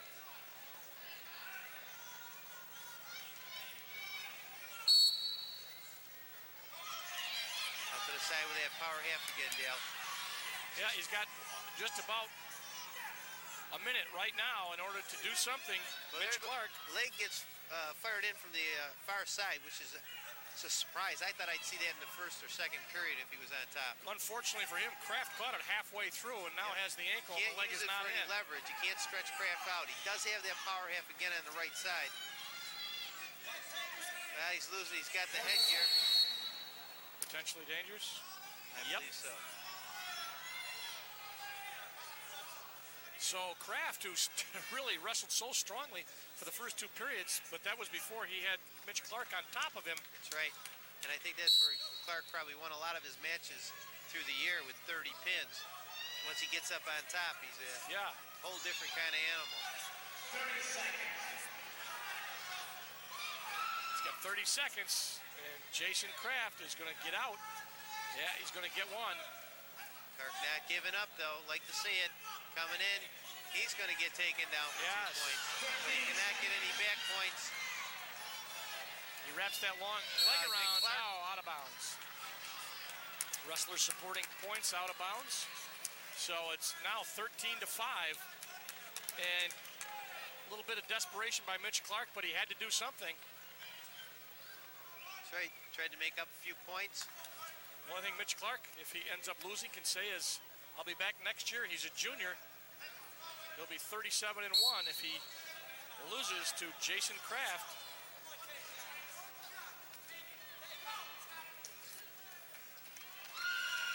And that's going to be it. So Jason Kraft, a senior from Sachem, is going to win 13-6 over Mitch Clark. I was impressed with both wrestlers, John. The first two periods went to Kraft, and Mitch Clark really showed something in the third period. He'll be back, no doubt, but right now, for 1992, that is your 155-pound champ, Jason Kraft. You're going to see the end of it as Clark tried to There's that shoot. takedown right out of bounds. Taken down, I should say, out of bounds. So we move now to 167, where we have Section 6 against Section 1. Eric Gross from Section 6, Buffalo area. Medina High School against Mike Quaglio out of Section 1, John Jay High School in East Fishkill. And Quaglio is looked to be in a little bit of trouble, but Gross hasn't been able to finish it off. No 2 points yet, Dale. Very close, but the official right up on top of it. There it is. So Gross gets the first points. He's a senior, 34-1-1 with 28 pins. Quaglio 34-1 with 31 pins. So both guys are pinning machines.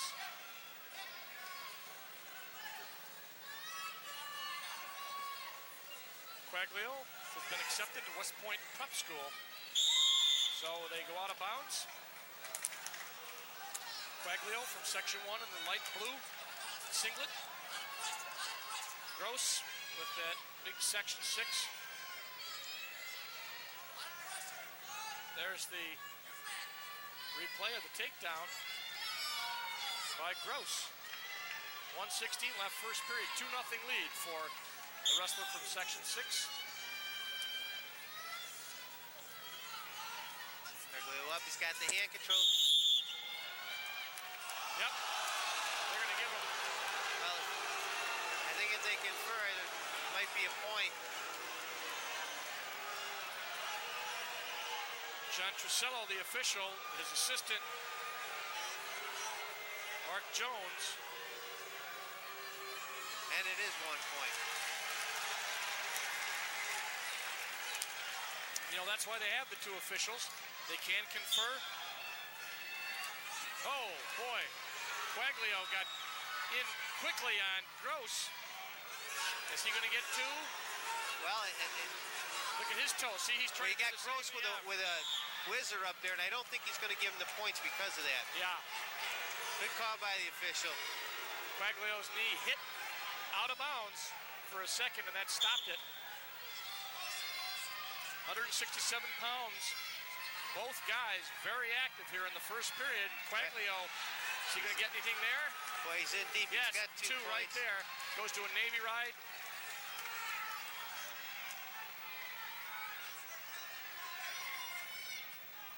And now trying to split the legs and go out of bounds is what happens.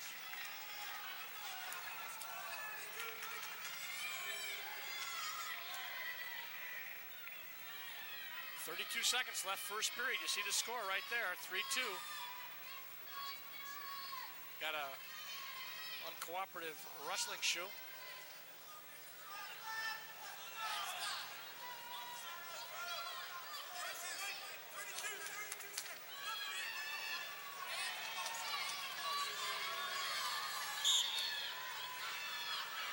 Quaglio trying to hold down Gross. Gets the leg. Nope, out of bounds. 23 seconds left.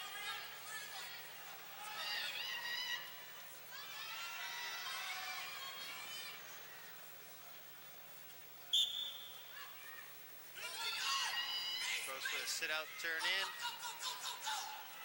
Stands up, no hand control. A lot of wasted effort there. Just so frustrating. Quaglio brings him down, tries to scoop that supporting foot out so he can break Gross to the mat, and he does. 2-on-1. And that's going to end the first period, 3-2.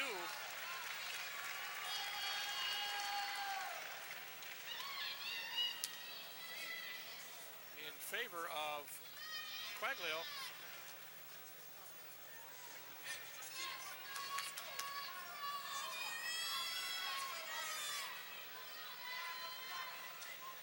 Second period just about ready to commence.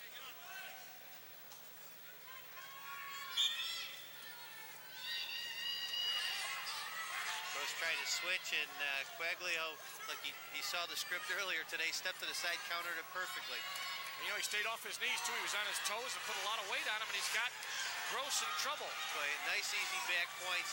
He's had that tight waist in for 2 periods. This time he used it to perfection. 5-2 now as Mike Quaglio from John Jay High School. He's got it again, Dale. Yeah, he's going to look that international flavor, right? Where you get that arm and try to just tilt it and pick up your 2 points. That's it. Nothing fancy. Get out to the side. Tight waist iron bar and rock him.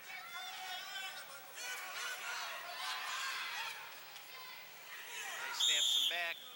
Quaglio's tough on top. 1:15 left second period.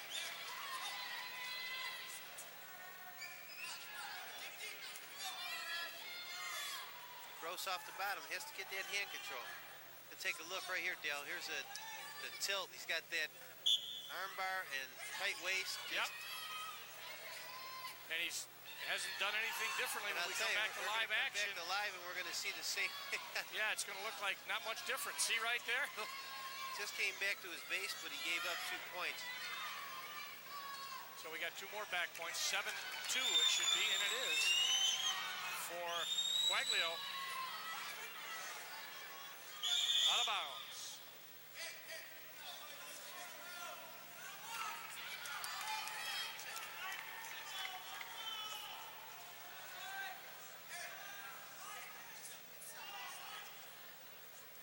Quaglio looks tired, but he's looked that way since the beginning of the bout. He just doesn't seem to.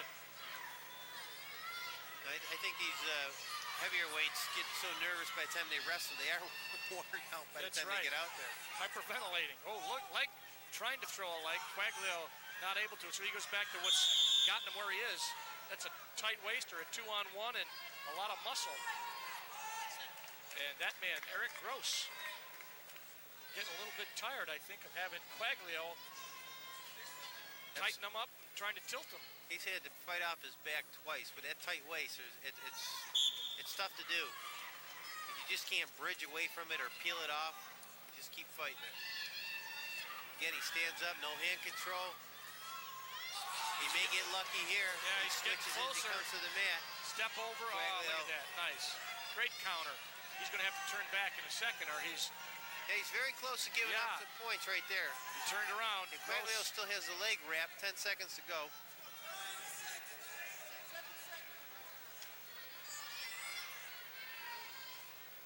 There it goes. That's going to be the end of period 2 and a 7-2 lead for Mike Quaglio from Section 1 over Eric Gross from Section 6.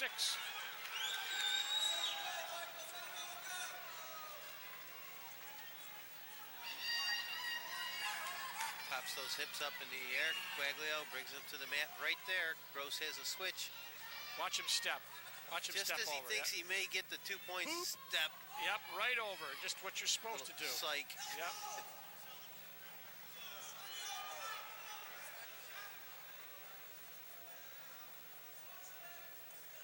It's interesting to see what Gross does. Watch, Gross doesn't stay on his knees at all. Watch, he's right on his toes from the takedown position. Watch, putting all the weight. No, he did put it back down. Now he changed his mind for one reason or another.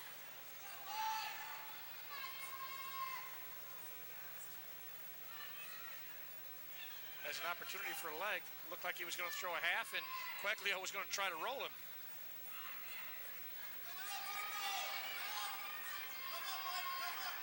Gross has his work cut out for him.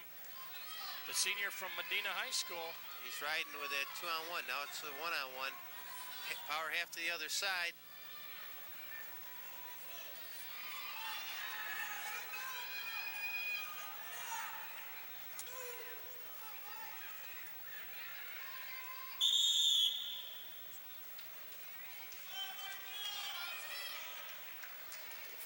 Fluorescent laces come on tag once again. You know, I'm gonna have, I think I might be saying it might be Medina, New York. I'm sorry if I made a mistake, because I seldom make any mistakes, John. Not at all, and I'll be surprised if you get any letters from that part of the state. Well, I've been looking at it, and I said, gee, I think I've heard of it being pronounced Medina, but at any rate, Eric Gross is their man at 167 pounds, and he has got 1 minute and 15 seconds to overcome a 7-2 lead by Mike Quaglio. Well, he's riding tough, but he needs back points. Yeah, he is riding tough, but you're right. That's not going to get him anything. And Quaglio, right now, he doesn't care if he gets out. Ride me, ride me. Another minute, I'm state champ. And it's under a minute now, down to 50 seconds. 45 seconds. But Gross might let him just get up, escape, and go for a takedown, get some back points. You know, I think you're right. He's got a better chance of getting back points from their feet, and that's what I would do. Yep, and that's what he's going to do. Must have heard you, Dale. Well, you know, but then after all that, he doesn't let him up. I don't know if that's fair. That's not nice. Right. But he has to get some points like we mentioned earlier, and he's just not going to do it from riding position. I think Quaglio is very confident on the bottom that he can't turn him over. And we saw earlier, he's a bull, he's quick. Look at this. He gets out to the side, he lost the He's going to get two right here. He's going to get a reversal. Gets it right there. Quaglio picks up 2, 9-2. And now it's in his back pocket. If he can hold on for 10 seconds, Mike Quaglio should be the 167-pound champ. They go out of bounds, 7 seconds left.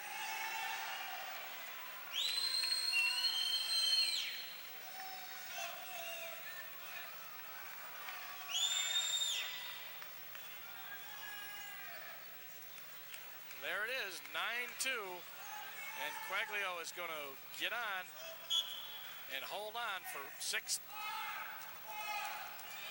And you can hear, perhaps in the background, they count it down, and that'll do it. Mike Quaglio from John Jay High School wins the New York State Championship, 167 pounds over Eric Gross. There's your champion.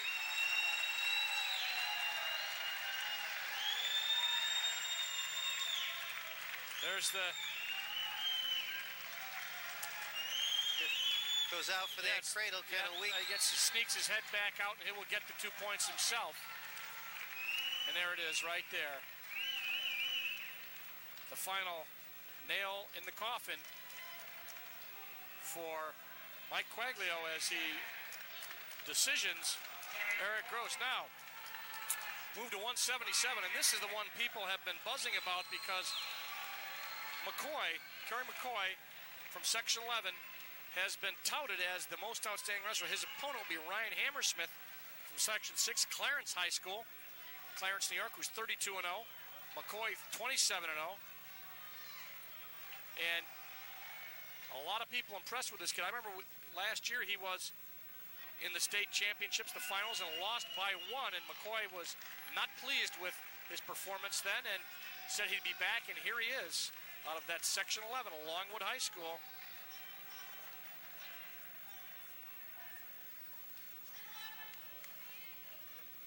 Ryan Hammersmith, both guys seniors. Hammersmith 25 pins, so not a shabby record. He's been accepted at Lehigh. You look at McCoy's schools he's looking at or looking at him. Penn, Brown, Harvard, Cornell, Penn State. So he's got a host of schools looking for him right now. What he'd like to do is finish off his career by winning the state championship, something that eluded him last year, 3-2.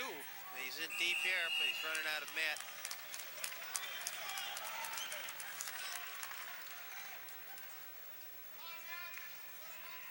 A little injury timeout here. And they will take a little bit of time. And now they're back. Longwood High School, a lot of guys from that team in this tournament. And he is working on Ryan Hammersmith, Kerry McCoy, but there are no points yet. Well, McCoy's not real impressed with, Hammersmith's not real impressed with McCoy's record at the moment. Tough wrestler. McCoy's been in deep. He hasn't finished up. Saw something interesting. He was in on a single. He tried to finish it the other side with a little barrel roll opposite. Didn't get it. You get a nice close look at the two wrestlers, Ryan Hammersmith and Kerry McCoy. And they're going to be out of bounds.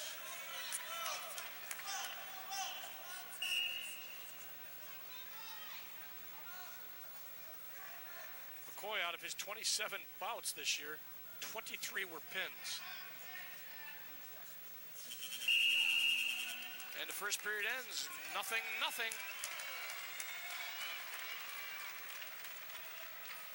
He defers. Ryan Hammersmith defers. And that says, McCoy says, I will take down.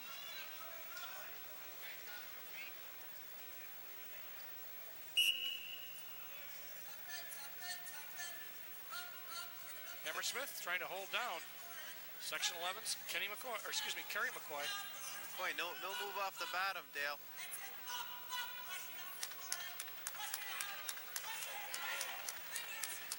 With 23 pins, he may not have had to get off the bottom all year. You know that. All top pin the guy. That's right. You're all set.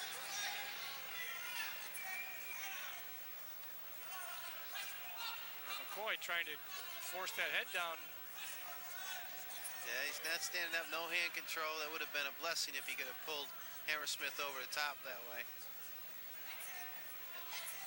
1:18 left, second period. No score, 177 pounds. Now he's up, and they both step out on. of bounds, yeah. Big guys step out of bounds quite often. One move and they're out of bounds.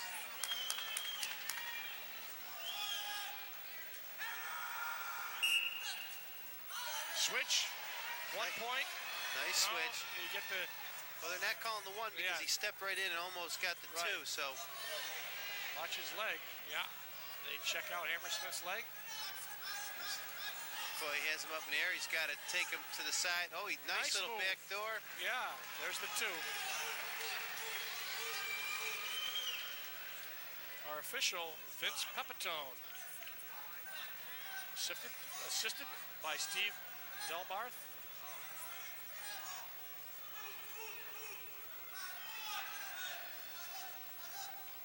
Two 2-0 lead for McCoy. Working the arm bars, Dale. Yeah. Is that one official going to watch? Potentially dangerous.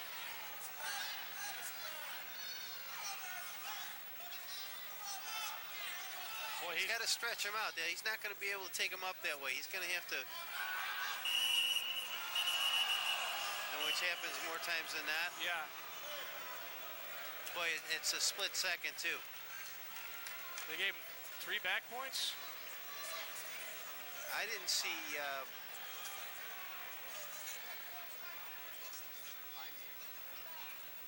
Let's see. 5-0. So they do award back points. Look right here, Dale. We're in where the official isn't going to call escape or takedown. And there now he just shifts his weight around. He just turns his feet. Steps through, 2-point reversal. 5-0, very workmanlike job at this point for Kerry McCoy. Ryan Hammersmith doing well. A lot of people touting McCoy as the most outstanding wrestler of the tournament. Last period, he's a minute 50 away from a state championship, something that eluded him last year. He was second last year.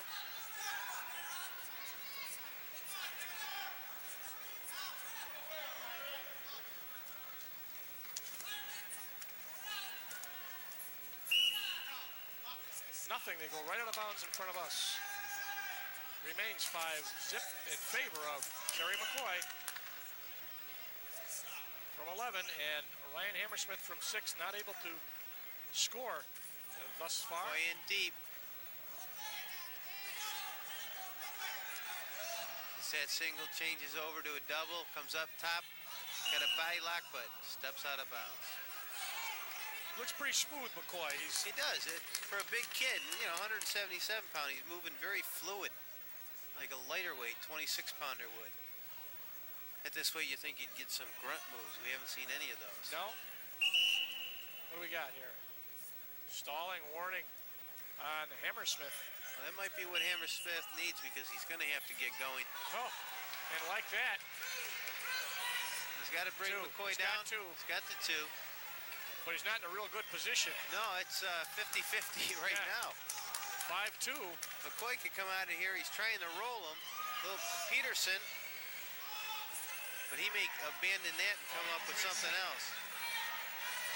Hammersmith hoping to put some back points on the board as McCoy is exposed somewhat. 30 seconds right now. McCoy's trying to force it, Dale, and he's got to be careful because if he doesn't get it, he can give up back points and tie the match. 5-2. And he's very close to it now. Oh, boy. Hammersmith trying to leverage. See that arm? He's trying to get that left arm over. Trying to crank it with his leg.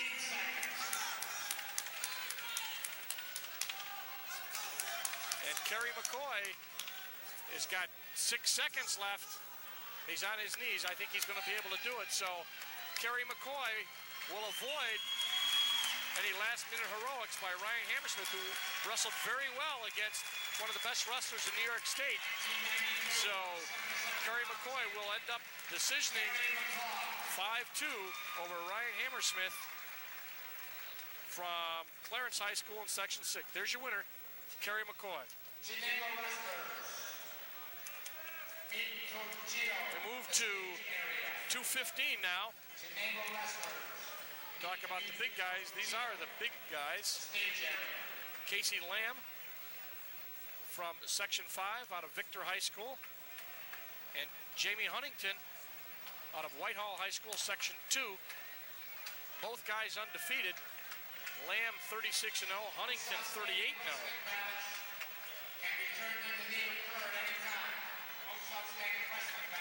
Warming up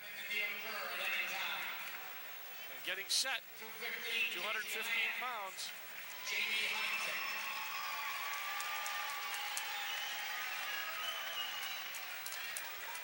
Lamb, that's Huntington. He's 38 now. 34 pins. Woo. Lamb, 36-0, 22 pins. It's amazing how many matches they have through the year in high school now. Look at the legs on Lamb.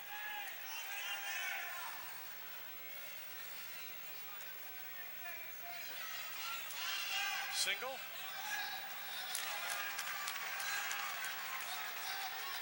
Two points for Section 2's Jamie Huntington.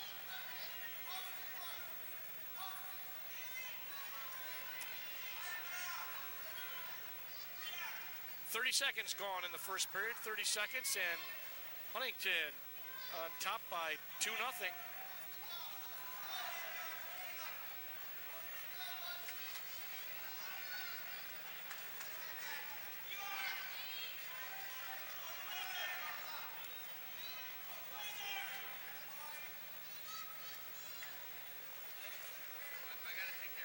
Okay, 1 minute, 5 seconds left, and Casey Lamb from Section 5 on the bottom, not able to do much against Huntington.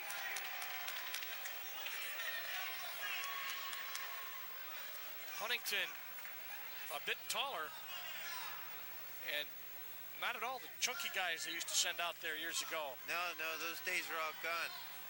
Good athletes, well built. Heavyweights in high school and college are very good athletes, usually a couple sport people, football being the second sport. And I was just going to say, Huntington also a baseball player, kind of an unusual combination. Lamb, football player. Right now, Lamb is going to get one. 2-1.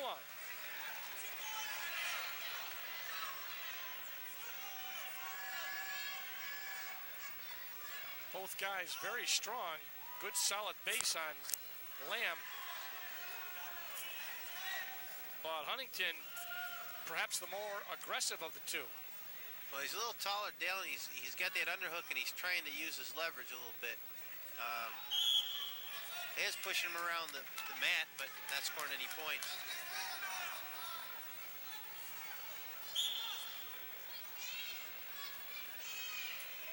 "15 seconds left, first period.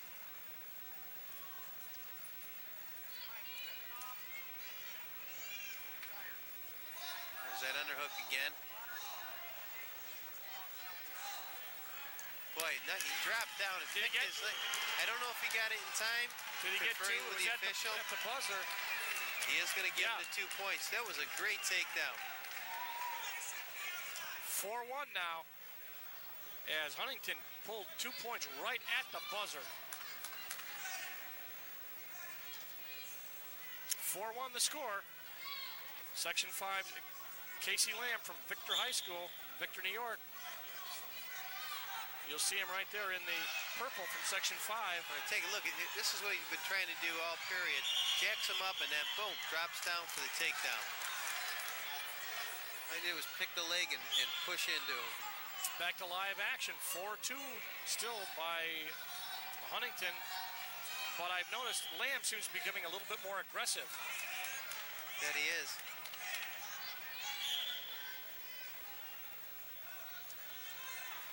What he's got to do is get out of that position. That'll get him in trouble. Now he fights for the underhook. Oh, yeah. You can't do that, Jamie. Huntington's headgear tossed aside.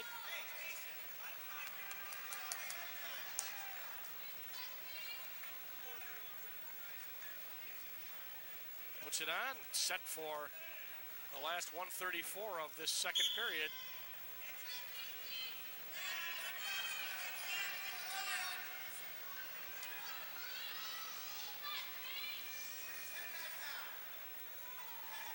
And Huntington with that underhook, and he's just using it perfectly, keeping Lamb at bay.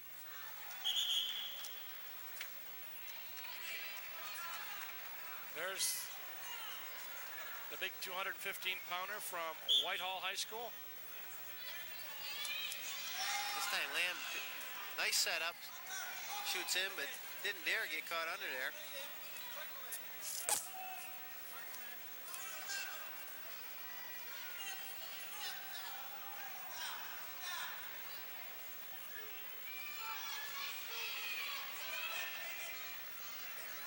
These guys are on their feet as they have been most of the bout. 40 seconds left now, 40 seconds in the period, second period. Well, Lamb's been getting pushed around here the whole period. Yes, he has been. He's going to have to drop down. He's going to have to take a chance, get underneath, or get out to the side. It's really, you know, it's difficult. That height advantage of Huntington is apparent there when Lamb tries to get underneath him, because he's not faster than Huntington, and he's just able to counter and get those big long legs back. It's true. And he's going to have to try an arm drag, something out to the side. Yeah, you can't keep coming straight ahead. No, he's, like you say, same speed. He's just detecting it, putting his weight on him, and snuffing the takedown out. Yeah, they're going to warn, now they're going to warn Huntington. Now, it's amazing as the match goes on, they forget about the aggressiveness of one individual for the last 2 minutes. Yeah. And there it is. Nice takedown. Boy, he's not going to get the points. No, he didn't. No control. Nice squirm. And Lamb gets out of that one. Looked like not only was he going to get taken down, but he might be backed. And it would have been one of those takedowns with very little time left, the ones that hurt you the most. 4-2. Huntington on top.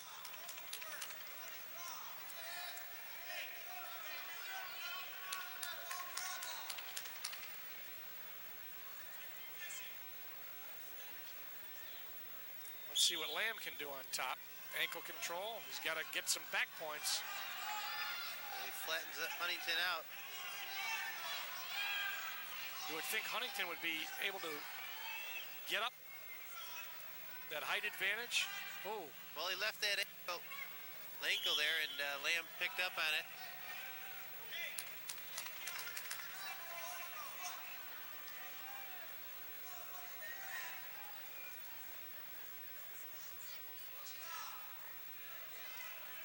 141 left. 215 pounds. Again, he leaves that Yeah. ankle there. Lamb picks it up, breaks him down to his base, but Huntington back up. Lamb only down by 2, and Huntington's been warned for stalling. And Lamb has an arm bar out to the side. He's got his weight. He's trying to keep his weight on him.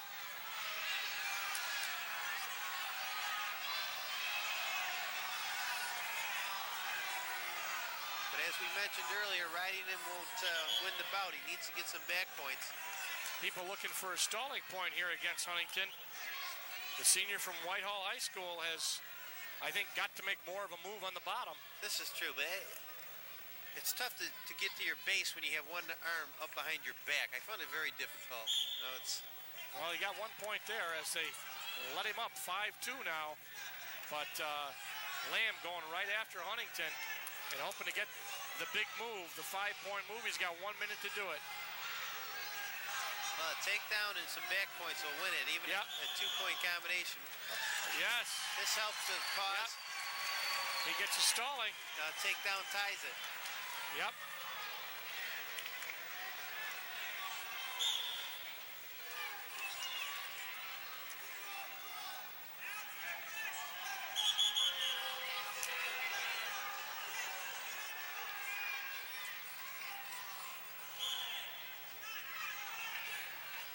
Well, he's shooting in, the same thing. Now he's caught down below. Now he he's said in he trouble. shouldn't. Yep. Should have stayed out to the side. Cross face. No points as of yet. Yeah, you're Better right, John. There's the cross face. He's got to get his leg out. Actually, he's got 30 seconds. Yeah, there he got it right there. Got the leg out. That's going to do it.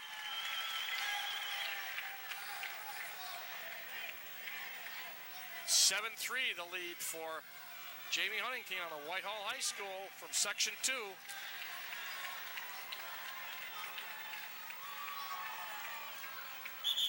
Webb, yes, he's going to get an escape at the whistle. 7 seconds now.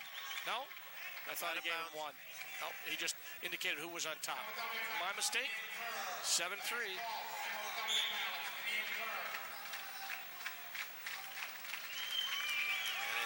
All over. That's going to do it.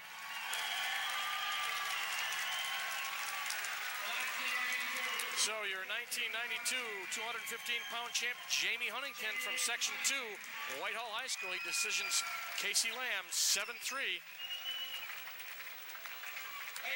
And that's going to do it because Jason Cohen has already won his 250-pound bout. And we'll be right back with more wrestling results from the Syracuse War Memorial right after this.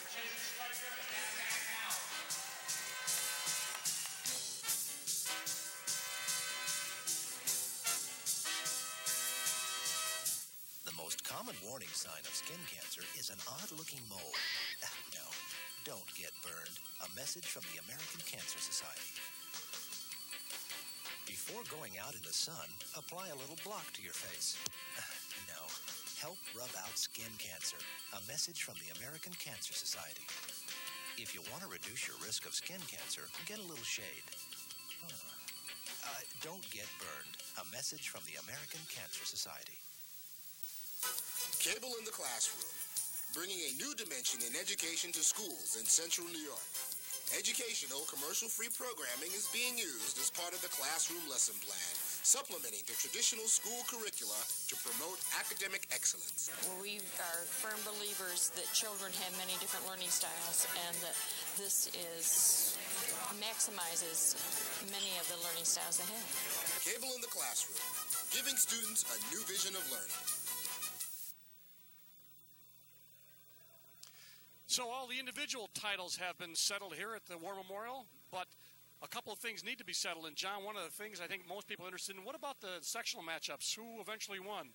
Well, Dale, Section 11 runaway, 242.5 points. Section 2 was next with 187.5 points, 57-point difference. Section 11 came in with a bunch of horses. They won the tournament before the final started. Great year for them.